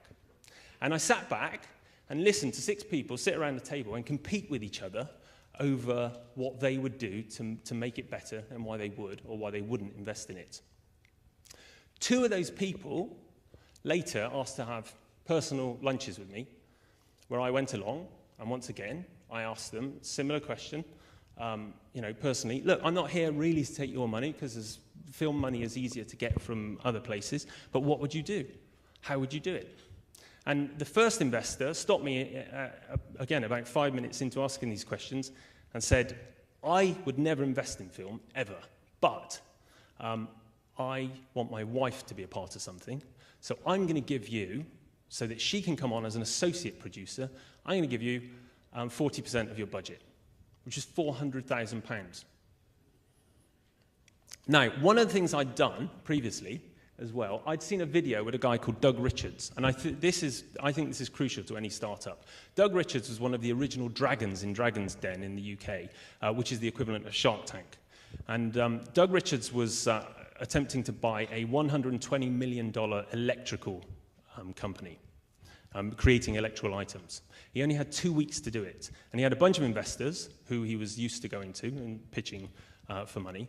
And with 2 weeks before the deadline to be able to buy, he got a small team of accountants and researchers in. And they created a 240-page business plan to be able to buy this business.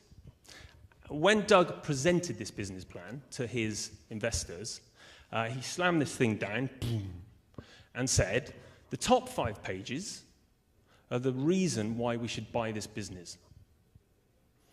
And then he just paused. And then when one of the investors says, well, what are the other 235 pages? Those are the reasons not to buy the business. And so what he'd done was this incredible amount, Chris mentioned it earlier, of due diligence. In that he was proving to his investors that he'd paid attention to all of the things that could go wrong so that he could prevent them from happening. And I did exactly the same thing in that I went to the best accountant that I could possibly afford within my budget that I'd set, who actually worked with me for free, didn't charge me a penny, because I said to him, how do I minimize the risk for investors on this movie? And luckily in the UK, if you're a high tax payer, over 50%, you get a huge amount of money back by investing in schemes. And there's also big tax rebates. So I was able to say to the investors, here is for your, let's say, 100,000, a guarantee that you'll get 75% back. So it's only a 25% risk on money. When I presented that to the second person, who had had some doubts about what was going on in the film industry, he said immediately, on the spot, okay, I'm in.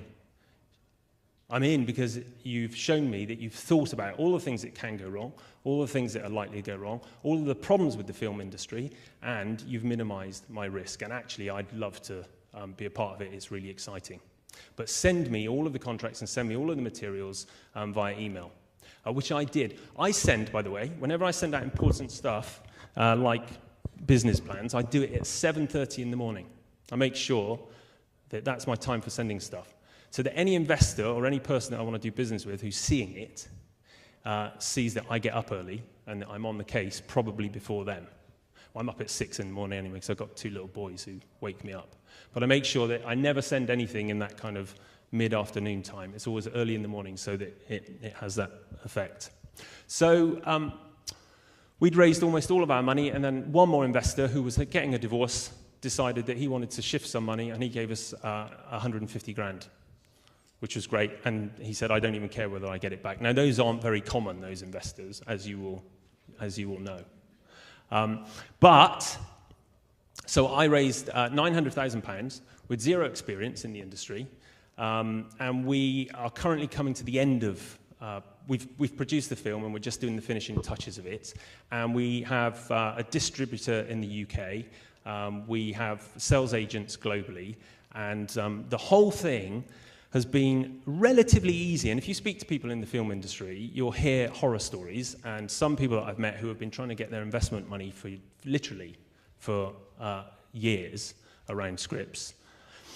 I think one of the reasons that it was, if not easy, then relatively simple, is that all of the way through, I, and also the director that I was working with, made an effort to ask, if we were the investors, if we were the people with money, if we were the people who were likely to come into this, what would we want to see, what would we want to hear in the team, as in me and Craig? And so rather than create something average or create something that might be okay, what we did from day one was ask, how can we absolutely make the best product, and the product not being the film, but the product being our team? How can we go beyond what they expect to see? How can we make sure that we are absolutely experts in such a short period of time? How can we make sure that even with a short film that most people don't put a great deal of effort in, that we pull all the stops out? How can we ensure that our business plan is absolutely the most thorough business plan that you're ever likely to see in the film industry? And by the way, I've given it to people who have production companies that are way more successful and been going on for years and more prolific than mine, and they use aspects of the template. At all stages in the game, we just asked ourselves, how do we make it so that we provide this presentation of being the absolute best that we can be, even though we have almost zero experience in the industry? And that, as I say, raised us £900,000, about $1.6 million, which was just short of our target. We now have a second script in development that we've been funded on, and we're looking basically to make another film next year, and we'll be launching this film, which is called The Devil's Mark. It's a psychological thriller about mental illness. I'm not into horror films, but they sell, and that will be released next year. I run this company as a part-time thing because of all the other stuff that I do. And I have a very small team of people who support me in it, who are great and who are much better at film production than I am. and know way more about how to run these things day to day. But my suggestion with any startup from the start is two things. One is to ask, how can you make it better than all of the competition? Like really, if you've got 24 hours in a day, my wife always says this, I always overboil eggs in the morning if I'm doing boiled eggs. She's like, how can you be so crap at boiling eggs? Like, they're always hard eggs by the time I crack into them. You know, I've told you time and time again, boil the water, put a timer on for 4.5 minutes. It takes the same amount of physical attention and energy to boil the egg really well as it does to ruin it, which I ruin it every morning, as my son is fond of telling me. The same applies to business. You know, if you're going to put an hour into your business, how do you put it in so that it is the absolute best that it can be? Bring on the best actors in a short film, get the best scenes, put as much money into the proof of concept as you possibly can. The second thing is, if you are raising money, and I assume everyone at some point has to raise money here, is just to use a really simple process of second positioning your potential investors. By the way, I actually did this because I do it with my coaching practice. One of the guy who put in the first amount of money, I'll call him Ron. He's an Israeli who owns huge online gambling platforms. I pretended I was him, and I even took on his posture like this, listening to me, and I said, hey Ronnie, if you were to invest in this, what would it take? What do you want to see? What do you want to hear? Mikey, I'm too busy flying my helicopters. Yeah, but if, like, I know what sort of a person you are, and I know how hugely successful you are, and I know how skeptical you are of everything. Well, I'd want to see, you know, what the risks are, and I'd want to see who the team was, and I want to see... And I do this for maybe 5 or 10 minutes to gain as much information. Now, is it that specific? No, but is it better than not doing it? Yes. Can I really predict what he's going to say? To some degree, because I've known him for a number of years and worked with him on a number of other projects. So I get a sense of it. So I always ask, what would the person who's likely to be paying me the money or investing want to see and want to hear in what it is that I'm doing? I've done that with all of my other businesses. As I say, 6 that are running profitably. Yeah, I'll take some questions now, because I think I'm being signalled I've got a couple of minutes at the back of the room. Are there any questions? Great, I've been really thorough. None. Not a single burning question. Excellent. Yeah. I was, and this is my own perspective, I'm a writer partially, and I was surprised that you didn't talk about the story at all. You know, when you're talking about the film, your case was very, very business-oriented. Doesn't the story factor in? The story factors in hugely. In the context of this, I didn't think it was that relevant that people wanted to know. But none of the investors that I spoke to were really that bothered about what the story was. Only one of them even read the script. And bear in mind, these people are really interested in, well, for all of their own motivations, but they want to get their money back. They want to be a part of something. I'd given them an overview of it. I'd given them script with the business plan.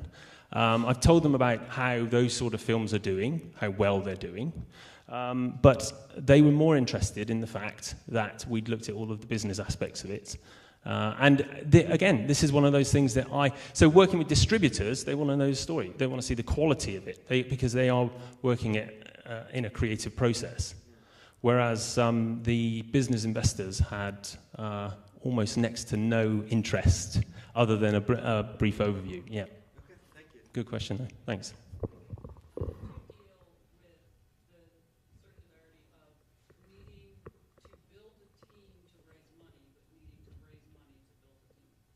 I guess my situation was slightly different in that because I work as a coach and I'd worked with a number of wealthy people. I knew I had access to people who had money. One of the things that I did in that month period of just learning, I reached out to a number of people, had some great lunches, also had some rather sort of pointless lunches that cost me a lot of money in expensive restaurants. But one lady who was incredible, a lady called Caroline Levy, who's worked on huge films, huge blockbusters in the UK. She's a line producer. And we ended up taking a 1-hour meeting to a 5-hour meeting, and she became my mentor. And I asked her, well, if you're going to be my mentor in this, and by mentor, you know, I could ask her questions that were really burning. I try and find out everything I possibly can by myself because the information is out there, right? But I also said, can I put you on the business plan? And can I put you on the website? And can I put the 4 Oscar-nominated films that you've been involved in? And can I put all of the blockbusters that you've been involved in? And she said, yeah, of course you can. I'm on board. That immediately, obviously, gives credibility. I also made sure that my accountant, who I essentially hired in principle because I couldn't afford him up front, he's Daniel Craig's accountant, I made sure that it said, Dave Morrison, Daniel Craig's accountant, and accountant for these films. And it just started to give some sense of credibility. Now, all of the people the 3 people that gave me money, they knew I'd never made a film in my life, and I was a coach because that was my relationship to them. But they could see that I was making every effort to go to the highest point of quality that I possibly could. I wasn't getting an accountant who was $50 an hour. I was getting an accountant who's $500 an hour. But that assures them that I'm paying attention to the important stuff. One more, sorry. I'm interested in knowing the anatomy. I love your presentation, very thorough, lots of detail. But parts of it sound very easy. Yeah.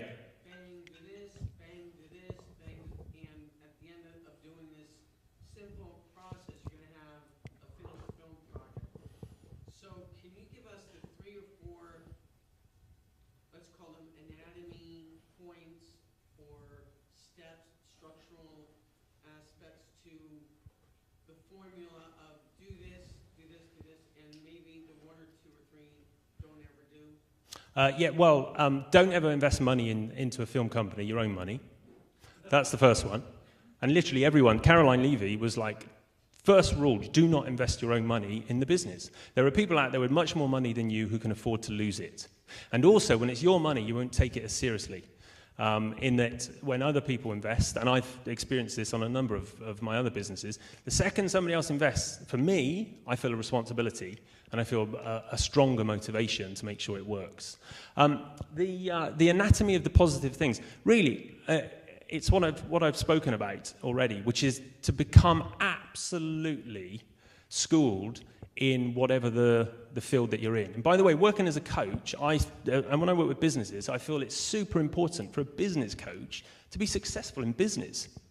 Like, why would you go to a coach who has not been successful in business and then they start guiding you? That's bullshit, right? It's total bullshit. I mean, it's why this guy is so successful with his coaching clients, because he runs a hugely successful business and he's also had some big failures. So I think that's really important, that you become absolutely schooled in the field that you're working in. My thing is, how do you achieve excellence? How do you distinguish yourself above everyone else? And as I said, in my slightly poor boiling an egg analogy, you've got an hour, the same as anyone else, 60 minutes and an hour, where you can really be looking to be the absolute best. And I don't mean to sound like Tony Robbins or any of that stuff, but really, what does it take to distinguish yourself as exceptional? And then the third thing, I think actually, and I haven't mentioned this, but it's really important. I made the assumption, and I make the assumptions in all of my business ventures and bringing on investment. And we've just raised more money so that we can go into 900 stores in the UK, because we were originally in 250 with our skinny projects. We didn't have enough money to cope with the orders. I make the assumption that the person I'm speaking to wants to give me money. Because I also make the assumption and the prediction that what I'm offering them is something that is going to work. Otherwise, I wouldn't do it. I'm not going to try and pitch something that I don't think is going to make a huge amount of money. And if I don't think it, then I go back to looking at why it might not and fixing that, or dealing with that. A bit like the 240-page business plan. It was 235 pages of what could go wrong. So I will never pitch to somebody or ask somebody to put into my businesses without being 100% certain myself that I'm going to do everything in my power to make it work. As for other things that can go wrong, well, the guys have touched on it earlier, bringing the wrong people on. I mean, you know, it sounded really smooth, but the actual production side of it, making the film, was a nightmare. Our production manager didn't get the right paperwork for release forms. We had the London Borough Council shutting us down on production days because she'd forgot to get the right licenses. We were getting cars clamped. We had runners smoking, you know, pot out the back, which was a bit of a problem because our lead actress was in NA. So there were a whole huge amount of problems. But those things aren't necessarily as relevant to the things that make it work. And so my objective this morning was just to give you some idea of how to, you know, essentially shoot for the stars. There's that that's, you know, if you shoot for the stars and you miss, you land amongst, or shoot for the moon, you land amongst the stars. So, yeah, last one? Or are we done? There are some things that are far too complicated to get to the bottom of in a month or 2 months or 3 months, like software engineering. So we're going to start right now. It's funded. Spec'd out, planned out, money's in the bank, staff is hired, ready for the software development. So I've done a lot of due diligence by studying all the different technologies. I get 3 or 4x differentials in estimating, and it's like going to, one doctor says you got to take out your liver, the other doctor says Yep. you're fine, a third doctor says you know you have a kidney problem, and I am not going to be able to become an expert in programming language enough to tell the difference. So in a case like that, what would you do? Well, we had 5 scripts that were potentially right, and they were all different, hugely different. And I don't even pretend to be an expert in scripts. I don't even watch that many movies, to be honest. Like, I'll be honest with you, I don't own a TV, and haven't owned a TV in 15 years. So I'm not somebody who consumes that stuff. My thing was to bring somebody on who was, and my friend Craig Pickles, who was the director, who I've worked with on other projects in TV, all he does is watch movies. So I ensured that he was the one who really worked on the creative side of it. But the question was what, specifically? Well, I think How do you find what? How do you find an expert? Yeah, I found an expert. You know, you have to be an expert enough to even know who the expert is. Well, yeah, but that's a great challenge. If I could set up a business predicting that for people, I'd be a billionaire, right? Bring in your 5 potential experts that you might work with, and we'll tell you which one is 100% going to be the one that works for you. How do you vet them? I do it based on, past experience. I do it based on a number of meetings, knowing that I could actually work with them. I give them some criticism at some point on their work and see how they take that. And if there's some reactive state to it, then I don't want to work with that person. And then I put my finger in the air and go, which one? I toss a coin. I go on gut instinct a lot of the time, and you know I have to like the person. But they also, of those people that I have to like, there has to be a background and experience to what they've done. We're over, aren't we? Sorry about that. Thank you all very much. I'm around, so if anyone has any more questions, come and ask. Hey, really, thank you so much. That was what I love about whenever Mike talks is he just brings up some real bullets which are really important. I just want to reinforce some of the things that I heard that were really important to me. Is don't use startup as an excuse for being a startup. So don't act like a startup just because we're doing it. The fact that we can wear a t-shirt and jeans and like flip-flops doesn't mean that we shouldn't act like a corporate. When you're in a corporate building, you're sitting there thinking, okay, we need to do business with this company, this company, this company. Who knows who, and how do we make sure it happens? And this isn't one of those random points about we're only 2 degrees or 6 degrees away from whoever, from the President of the United States. This is reality. We have to make this happen. We have to find out who is the accountant for Daniel Craig. We know that person's going to work with us. We know he has dinner with Daniel Craig. If that person is within the area of extra money that we're prepared to pay, that's super smart. It's exactly the same way. You take us over at the dojo. We took on a project which was where the local government wanted to work with the private sector. We hope it'll work, but we're not sure. But what we got from it was the mayor over in our place, the City of Innovation for LA over in our place, more city officials that are legally allowed to be in one place at the same time, because we knew that by standing up and doing a couple of random meetings, it would be okay. I would say on your point regarding the developer, the whole reason we decided to put a community-rated system in place for experts and specialists is because of this. Is because we want to shout to the clouds if somebody does a shitty job. And like I said, it's not always that they want to, it's just there's a misalignment of what you want and what they think they can do or what they know or anything else, but a million reasons why it's the biggest problem. Same applies for marketing people, same applies for legal people, everything else.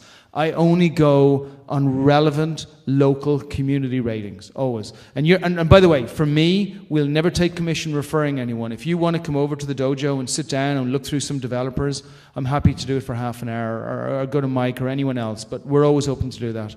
So yeah, the corporate thing was really amazing, and how he positioned it first. He didn't just haphazard go in, get a plan, put it on 2 pages, go to 500 investors without thinking about who was relevant for what. He spent months preparing his branding statement for who it was going to go to and why they would care. And this is the final point, and I want to bring David up immediately after this. I just don't want to let this pass because it's so important. We are, every one of us in this room, I'm sure there's one person in this room who's really rich. And that person is not going to put their hand up because everybody's going to, okay, great. But that person cares about something. They may have somebody in there, they may have a child in their family, which means that they really care about that particular area. Maybe it's ed tech is really important because they realize their child is flunking in the public or private sector. It may be that they had somebody who's had cancer. It may be that they've had somebody who but everybody has an emotional feeling. We do not buy with our logic. Our logic just confirms the emotion that makes the decision. I see something, I like it, I want it, I can't afford it. Okay, cool. But I wanted it. Now all I got to do is bridge the gap. If the emotion doesn't take me to the place of wanting it, so just use that. Find out who's relevant to you. Don't randomly send out 1 million proposals, 1 million plans, 1 million scripts, 1 million I want to get funding on this, and expect people to write back. Have the courtesy to find out why these people are relevant to whatever you're doing and appeal directly to their emotion of why they would want to get involved. Like Mike said, everybody wants to give money to something which is great, which is something which is real and something which is close to them. They just hate when someone doesn't have the respect to even find out what their name is. Okay, so that's enough of my rant. Thank you. It was just really wonderful because he shared his whole experience. So thank you, Mike, and he's going to be around for a while. Who wants to find out how do you get the big check? Yeah, everybody, right? David Otshey is top guy over in Blackstone Launchpad. I mentioned it earlier on today. It's really important because Blackstone put a massive fund, tens of millions of dollars, to put the very best people that they had in industry into the 3 biggest colleges pretty much that we have down in SoCal. Now, David's going to go through this for about half an hour, then everybody's going to get a break after that. We're going to get a break for about 20 minutes before the first crowdfunding session comes in. I think David's maybe going to put some slides up as well. So yeah, while he's doing this, let me just give you a little bit more validation and introduction, which is kind of important too. Every single student he sees, he's taking them from ideation. He's taking them right from the beginning all the way through to how they get funding on their projects. And most of these students don't know anything at the very start. And the key for most businesses is either 1 or 2 directions. My direction, by the way, is never to take funding. Never. I have never taken funding for any of my businesses, even when I took probably the most expensive real estate on the top of Santa Monica Mall. I still decided that I would rather chase revenue based on providing value than have to deal with somebody who I'm going to have to fight with, and they're probably going to fire me in 2 or 3 years' time. Right? I became an entrepreneur, so I didn't have to get fired by somebody else. So my road, my journey, is never to take funding, if I can help it. I would rather have a business that makes a couple of $1 million and gives a great lifestyle business and I'm happy with than have something that would make $100 million. But that's just my choice. There's no right or wrong here. I think the lottery for the bigger ones is just more difficult. I prefer the way that I go. Now, if you're looking for something which is going to be a $100 million business, it's very unlikely you're going to do it with my road, with that particular road. You're going to have to get investors involved very quickly. But who are these people? Where are they? What are they good at? What are they bad at? What are they going to like? How do you get access to them? How do you even get in the same room? That's where the challenges come in. And you need to get to those people relatively early because otherwise you're not going to be able to pay for everything that's needed to be done. David, do you need to get some stuff together? You ready to go? Yeah, we're going to run. Okay, beautiful. Mr. David Oche, he's the man. Hi, everybody. So apparently, there's a great screen here and a nice table. No projector, no. So, all right, we'll have some fun. Yes, last name is O-C-H-I. So David, last name is O-C-H-I. Pretty simple. Anyone want to guess the nationality? Italian, good guess. Nope. Japanese. My father was born and raised in Kobe, Japan. Okay, so we're going to talk about a little bit about fundraising. You guys have been sitting here for what, about 2 hours now? Oh, shoot me. Okay, so we're going to try to make this easy. I have nice slides that make it pretty and wonderful, but you don't get to see them. But if you want, if you leave your card up at the end, I'll be sure to email it to you. Okay, so we're going to barrel through this because normally it takes somewhere around 45 minutes. We're going to cram it down to about 20 or 25. So if I speak too quickly, raise your hand and say, hey, dude, we've been sitting here for 2 hours. Slow down. We like to mellow here. This is Hollywood. Relax. Okay, here, I'm going to hit the bottom lines first. For those of you who are interested in figuring out how to fund your business, just out of curiosity, how many of you are actually looking to fund a business of some sort? About half of you? Good. Okay. So here are the basic bottom lines. If you just want to hear these 3 points and then walk out and go grab an early lunch, it's all you. Have a good time. Okay. Bottom line number 1, your odds of funding are abysmal. Abysmal spelled A-B-Y-S-M-A-L. Abysmal. I was thinking about the word impossible. It's actually technically not true. But abysmal, I think, is a fairly good representation of that. 2, that's first bottom line. 2, even if you do somehow manage to work up an offer, some sort of spec sheet or a term sheet from an investor, you're going to think you're being screwed. You will hate your valuation. You will say, you don't understand my business. I just spent 5 hours talking with you, and you think I'm only worth this much money? Are you kidding? You're nuts. So that's number 2. You will hate your valuation. Virtually guaranteed. 3, even if you decide that you are going to go with the investor, you work it out, he realizes how crazy he or she was to go through that. When you actually go through and do the deal, you're probably being screwed. So number 1, the odds are abysmal. Number 2, you won't like your valuation. And 3, if you are able to work something out off of that term sheet and actually sign a deal, you are probably being screwed. Any questions?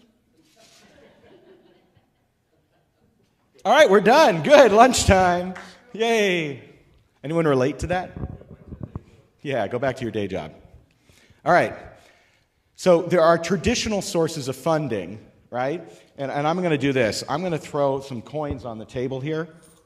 What I'd like for you guys to do is, as a kinesthetic exercise, some of you are actually going to get up and grab one coin. Don't grab them all. Come on.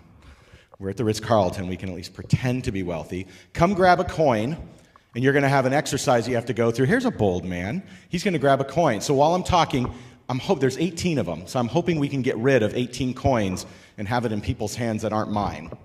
Okay? So the traditional sources of funding are very different than what you typically might, or they are exactly what you might think that they would be. People think of things like private equity. They think of venture capital, right? That's the famous thing. Go to Silicon Valley. That's the place to go. That's where everything happens. They think of their angel investors, right? The rich people that should be funding my business. They think about banks, they think about all this sort of stuff, right? Which is all fine. And of course, you whittle down the list and you eventually reach friends and family. You think your credit cards, and then you start thinking about your, self-funding type of things, which is all fine. The question becomes, what are the odds of you actually being able to get funding, right? So let's do this. If you're a company, are any of you guys that are looking for funding under 2 years old with no revenue? All right, these stats are based for you, okay? And hopefully he'll be able to get them up. All right, did everyone get a coin? There's still a coin here. Did we miss somebody? Tatiana gets it. All right. All right, so those of you who have a coin, you're all going to flip it. You ready? Did we lose it? There you go. All right. You're all going to flip it at the exact same time. Are we ready? All right, 1, 2, 3, go. All right, if you got a heads, raise your hand. Ooh, good. 1, 2, 3, 4, 5, 6. Ah, dang it, we didn't get to 18. You're not getting funding. What? For private equity, your odds of getting funding are literally all 18 people flipping those coins and all getting heads on one try. 50-50 shot times, oh wait, no, we're going to raise it to the 18th, which means it's somewhere around a 65,000 to 1 odds. For a company that's under 2 years old, with 0 revenue, to get private equity funding.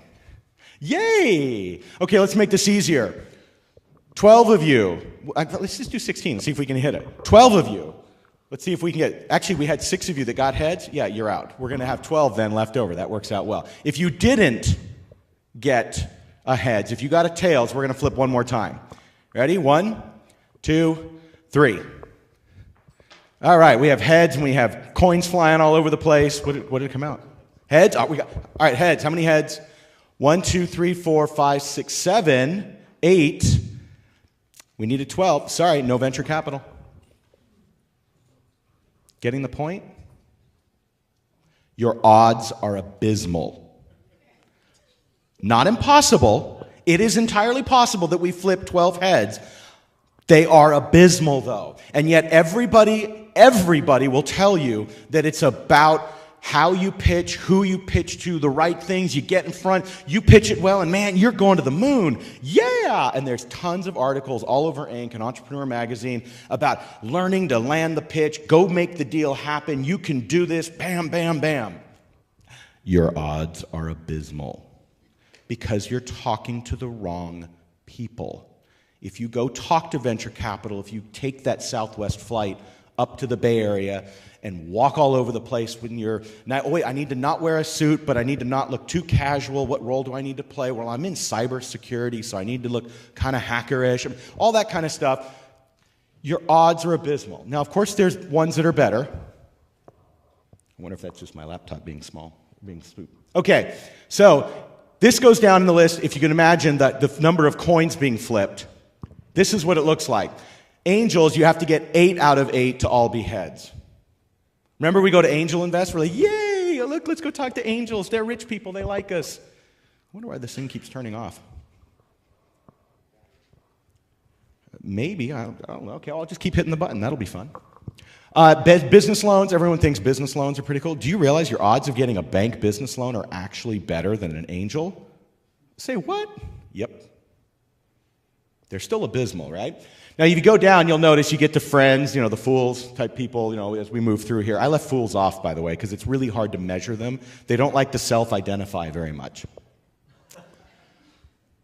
This thing really is weird. I'm just going to have to press it every minute or something. I don't know what's going on.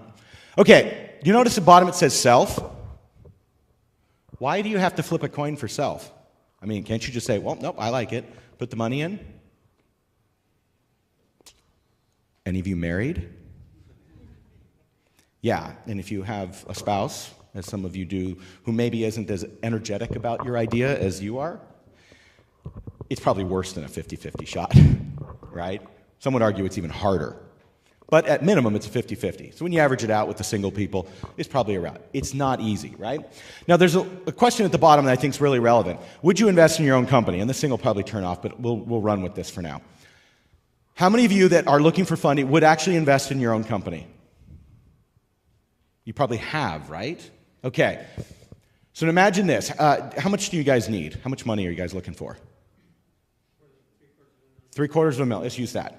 $750,000. I'm willing to give you $750,000. Will you take it?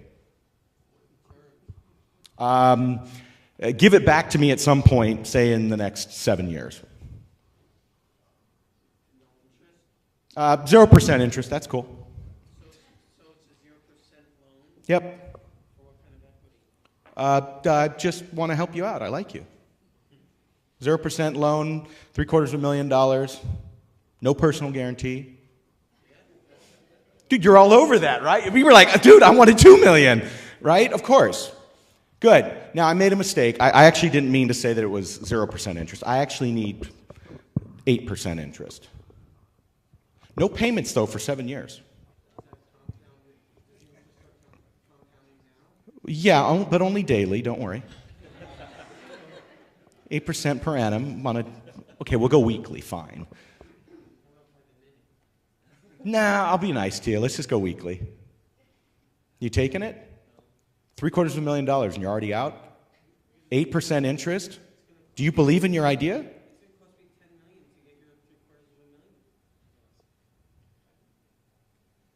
That math doesn't, I don't think, quite work out, but okay, close enough. Yeah, it might cost you $2 million. Okay, see, he's out. Anyone else want money? You're in. How much do you need? $500,000. We're doing $500,000. I can get you 8%. Is that cool? Done. Sweet. I got $500,000. All right, by the way, actually, yeah, the whole no payments thing, I do actually need a personal guarantee on it. You'll put a personal guarantee on it? Your house? We can put a lien on your house? Like, Marcus not back to where it was when I bought it. We're cool. Okay, good, right? And I actually, the whole 7-year thing, I actually want it in 3. You can do it in 3? 8%? I actually want 20% of your company, too. How about 30? For both my wife and I individually, each. Okay, do you see, there's a point at which you start to say, wait a minute, I don't know, that sounds a little crazy. Everyone will take the deal that is a slam dunk, simple duh for themselves. But once you start putting maybe a little bit of interest in, maybe it's not a 7-year horizon, you start talking a little bit shorter. What if it was only a year? That's getting tough, huh? Because you have to actually execute on that and earn the 8% and everything. The truth of the matter is, if you push people, they'll actually generally reach a point where the terms of the deal are too onerous on them, they're not willing to do it. And yet those are the terms they ask all of their investors to take out the gate. I want no interest. I'm not going to pay you anything. Why are you asking for that much equity? Wait, you want a convertible note? Well, I don't want to pay you 8% on it. They come up with all sorts of things and they block themselves all the time. Because the reality is, they don't necessarily realize that the person, especially an angel investor, that's putting that money in, it's their money. It's their wife not going to Nordstrom as much. There are consequences to that for them personally, right? It's one less vacation. It's their kid risking college tuition. For an angel investor, it's real money. And yet we go flocking to angel investors after the VCs turn us down, and we just think, well, they'll get it, and they're rich. They can just have an endless supply of money. No, only the ultra ridiculous rich don't care about money. An angel investor counts pennies. They shop at Costco because the gas is cheaper there. They're human, just like you. They have houses that were upside down. And yet we think of them as ultra rich, and that completely clouds the term sheet that we think about with them. And the reality is, most of us turn down deals that if we were in the angel's shoes, we would turn down the exact same deal, right? And it becomes an issue when you think strictly from your side of the table. So having said all that, this nice little sign that the British gave us very kindly that has been bastardized by about 700 million people online, why do we even bother doing this then? I mean, I've been an entrepreneur my whole life. This job at UCI helping students start companies is my first job ever. It took me all the way to 38 years old to get a job, and it sucks having a boss. Boss is a 4-letter word. Job is a 4-letter word in my book. I confirmed it over the last 2 years. All right? So, let's talk about financing the right way. First one is a blank screen. You go with a blank screen, you'll get the money. Now, people don't think of going to vendors, but vendors are a great resource of financing. For those of you who have started a company, have any of you ever said, hey, I really need the code. Can you just hack up the app for me, get me through that presentation I need to do, and I'll pay you as soon as I get my investor in? Any of you guys ever done something like that? Or when the first customer comes in? Okay, then not enough of you are using your vendors as financing, because that is vendor financing. You don't call it vendor financing, because when you look up vendor financing online, it's all a bunch of PO financing and weird stuff. The vendor financing is when you work out a deal where your vendor gives you something on terms that they wouldn't normally give it to you, where it's cash free for you in some way. If you've ever had somebody you say, hey, I'll give you a probationary period of equity if you'll hack this code up, or if you'll finish the prototype, or if you'll do this for me, that's all legit. That's all vendor financing. Get creative with vendor financing, and it works. Second one, of course, is the flip side of the equation. Go to customers. This should be your number one source of financing. You know what it's called in the business world? You can call it pre-sales. I like to just call it flat out revenue. Holy shiznits. A company that's a startup getting revenue? Yes. Go get revenue.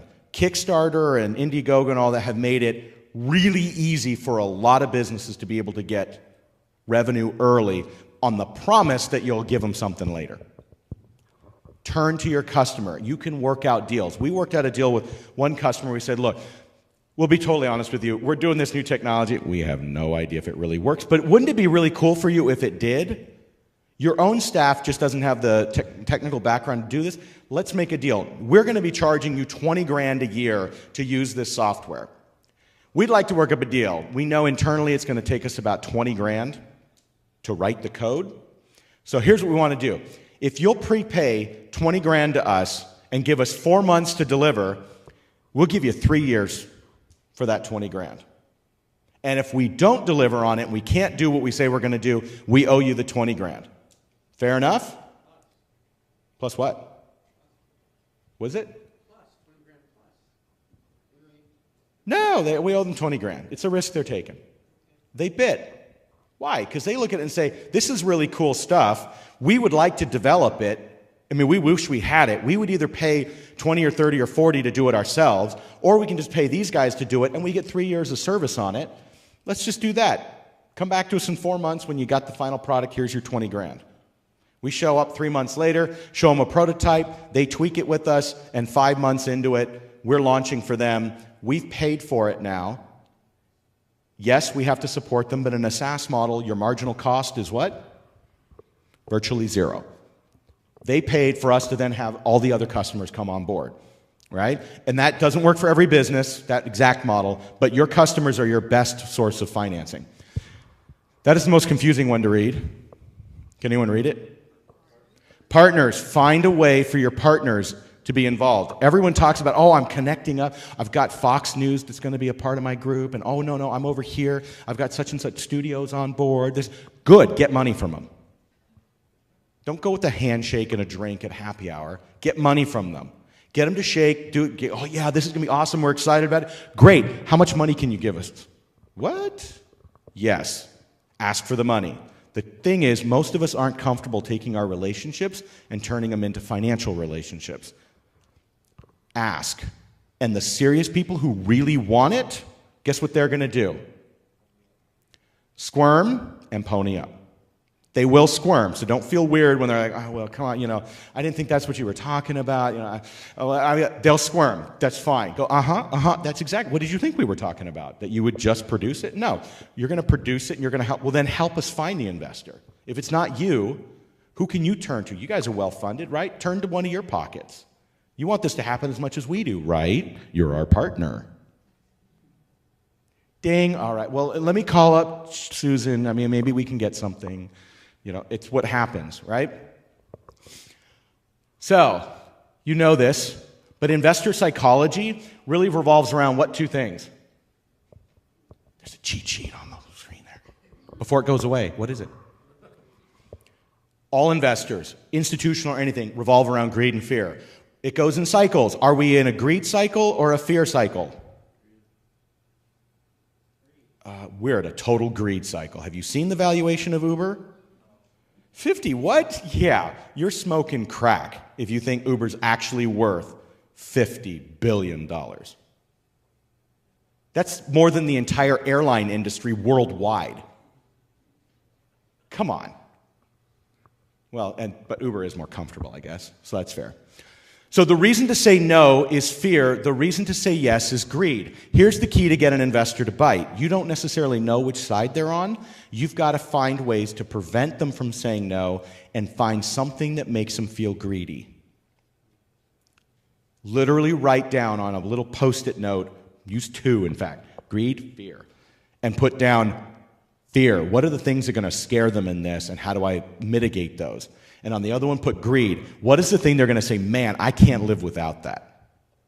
I need to be the one that's on the front page for that. Right? Okay. This is something that comes up. I don't know if Ryan went into it, but many people come up with really great business ideas that solve a really tiny problem. We call them vitamins versus aspirins. Okay, how many of you ever stubbed your toe? Hurts like a mofo, doesn't it? How long does it last? Long enough for you to get to the medicine cabinet and pop 2 Advil? Heck no. It sucks. The pain's very intense. You can make a great story about how painful it is, and then it's over. By the time you finish your story, you can't even feel your toe anymore. Or maybe it's numb, who knows, right? But it's not a big deal. Would you build a business around something that's basically, metaphorically, a stubbed toe? That's your problem? It is a pain, no doubt. There's a pain in the market. But is that what you want to target? How about headaches? Any of you guys ever had a headache? What do 93% of people do when they have a headache? They pop some version of that. How much do people pay for aspirin? It depends on what? Distribution channel, exactly. What would be a really cheap aspirin? Like maybe you buy a big bulk bottle, right, and you keep it with you because you happen to work in accounting, so it's nothing but headaches there. People never do what they're supposed to, mainly me, right? Can't stand accounting, and they always get mad at me, and they are popping pills because of it, right? It's cheap. It's maybe 20 cents for a dose, right? Something like that, maybe a little less, right? How much do people pay at the airport? You're sitting at LaGuardia or JFK and you're on a stopover to London. You're going to be spending 7 hours next to some screaming baby on a flight and coach. You'll pay $8 for 2 pills. And you know what you do? You grab 2 packs because you're like, I know, it's a 7-hour flight and I need to make sure that I have some Tylenol for this flight. You don't care about the price. That's the business you want to be in. One where the pain is severe. So I always challenge people, ask yourself, am I in the business of vitamins or am I in the business of painkillers? Painkillers get huge profit margins in the right distribution channels. The wrong ones, if you do a vitamin, they're all over the place. Yeah, they can have some decent margins. 93% of people should be taking a multivitamin. 91% of us don't take a multivitamin. Because nobody wakes up and says, oh man, if I just had more vitamin D, let me run to the grocery store in the middle of the night and grab more vitamin D. Nobody does that. We do that for a headache, right? Okay, so real quick, we're going to finish this up with story maps. One of the things people mess up is they sell their product. Right? The key for you to do is to actually find a way to be credible. It doesn't even necessarily matter what you're saying. If I believe what you're saying, that's 90% of the battle. I don't have to like it. I just have to believe you. Right? I'm going to build that story out, make sure that it's simple and understandable, because if it's not something that's easy to comprehend, if that investor can't go home, talk to their husband or wife and say, so how was it? Well, I met this really cool project. It has to do with the algorithms. It's like Diffie-Hellman thing that goes through, and it's like taking the hash codes on it, and it's actually cycling through them and using a parabolic. What? If you say, dude, it sucks to be in a hospital and not have decent TV, this guy is taking good TV and putting it up there. That's how simple and dumb it needs to become, right? You should be credible. Did I mention that? Yeah. Avoid being emotional. Oh, no, wait. Be emotional. You should have passion about this. Many of us come across not quite like that. Oh, credibility. Did I mention that again? You need to be credible. Practical. Don't be stupid about it. Be practical. One of the biggest things that people make a mistake of, we're going to wrap up in about 2 minutes, is they sell their product instead of selling their company. They have the coolest little widget. It's going to do the neatest thing. We're going to get a gazillion users. Look, we've had 27,000 clicks in only 7 days. Blah, blah, blah, blah, blah, blah, blah, right? That's great.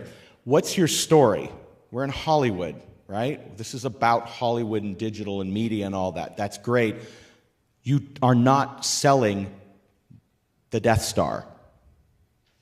You're selling Star Wars.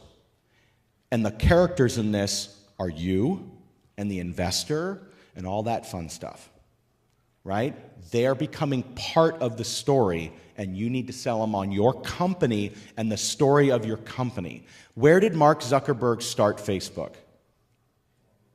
Where? Dorm room where? Harvard. Why do you know that? Does that make any relevance to whether or not you clicked on the like button? No, it's part of the Facebook story. And he sold that story, and it's become massively popular because he sold the idea. We started in a dorm room, we did all this, it was fun. That's exactly what you need. Is what is the journey you're going on as a company that your product will make or service will make valuable? And sell them that they need to be a character in this story. This comes up a lot. It's a shame you can't see this great picture. Jockey or horse? Which one do we believe in? Which one do investors invest in? How many say it's the horse? It's your idea. It's the business you're working on. If you don't have a good idea, you're screwed. Okay, so about 8 of you. How many of you say the jockey? It's the team. It's the people working on it. Ryan's there. He knows it's all about the jockeys, right? Because he's got nothing but a bunch of jockeys in his expert dojo. What's the real answer? It's the same as Hollywood, right? You guys know this. You have a great set of actors and a lousy script, it's going to bomb. If you have a great script and lousy actors, it's probably going to bomb. What does it take to have a hit? You need both. So get over the argument of we got a great team and then we'll work out the idea later. Nope, you need both.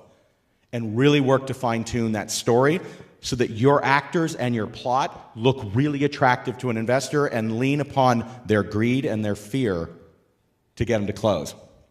We'll skip this in the interest of time. So the takeaway, fix your company. Many of you have credibility problems. You may not realize it, but you have a credibility problem.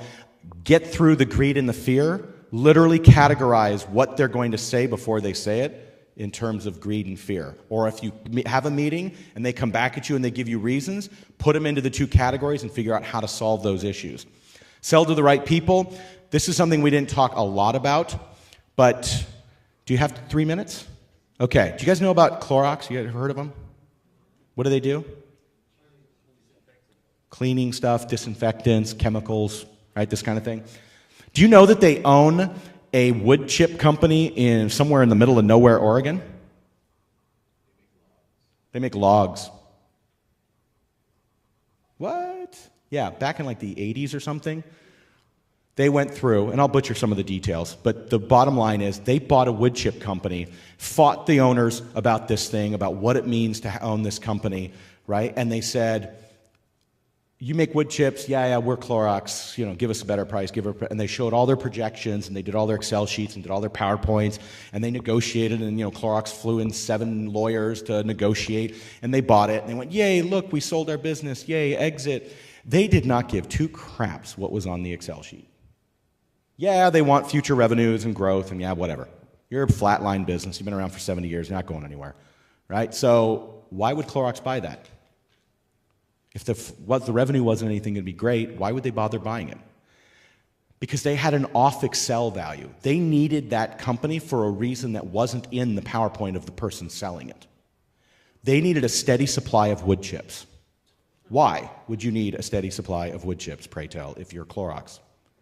Because you've been working on a glue that'll be really sticky, kind of like Post-it notes, but it's actually a glue that you can touch that you'll feel a stickiness, but it doesn't stick to your finger and it doesn't leave a residue or anything. They came up with it. The problem was it's flammable. And if you get it anywhere near a flame, it'll just burn, and it'll burn forever. It's this really slow burning glue. So they said, gee, I got an idea. Why don't we throw wood chips in it, shape it into a little cylinder, and call it Duraflame. Ooh. That's why they bought a wood chip company. And did they buy it so they could start Duraflame because they had this great vision for a new Duraflame product?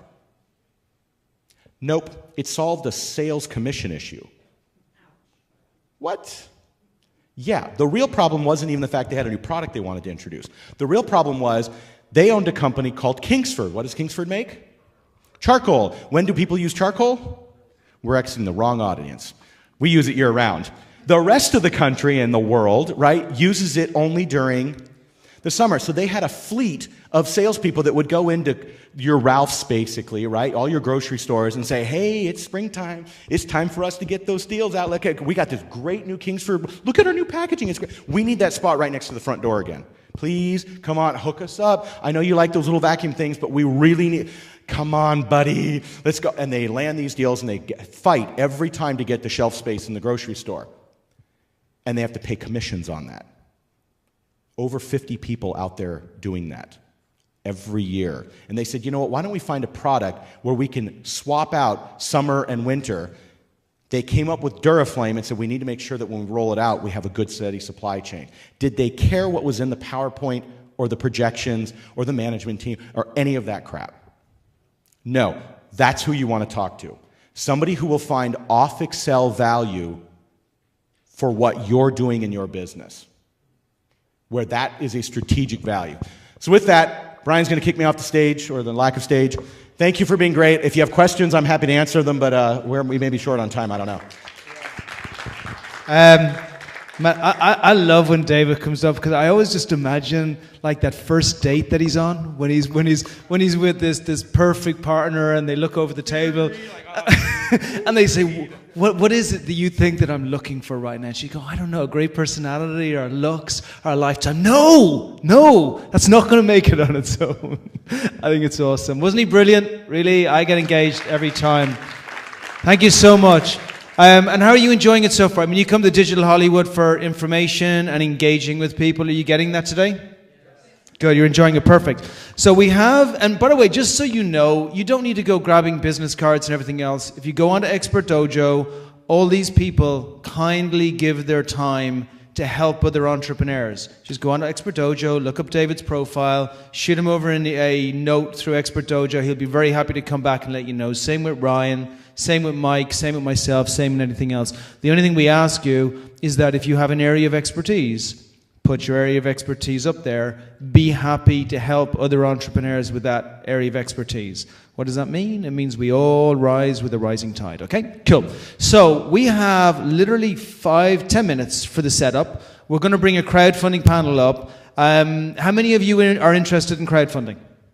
Okay, so a bunch of you, great. I really worked hard to pull together a really strong group. And I don't just mean like 1 or 2 people who are good at marketing. I mean one of the best crowdfunding attorneys that I know, Jennifer Post, who's going to come up.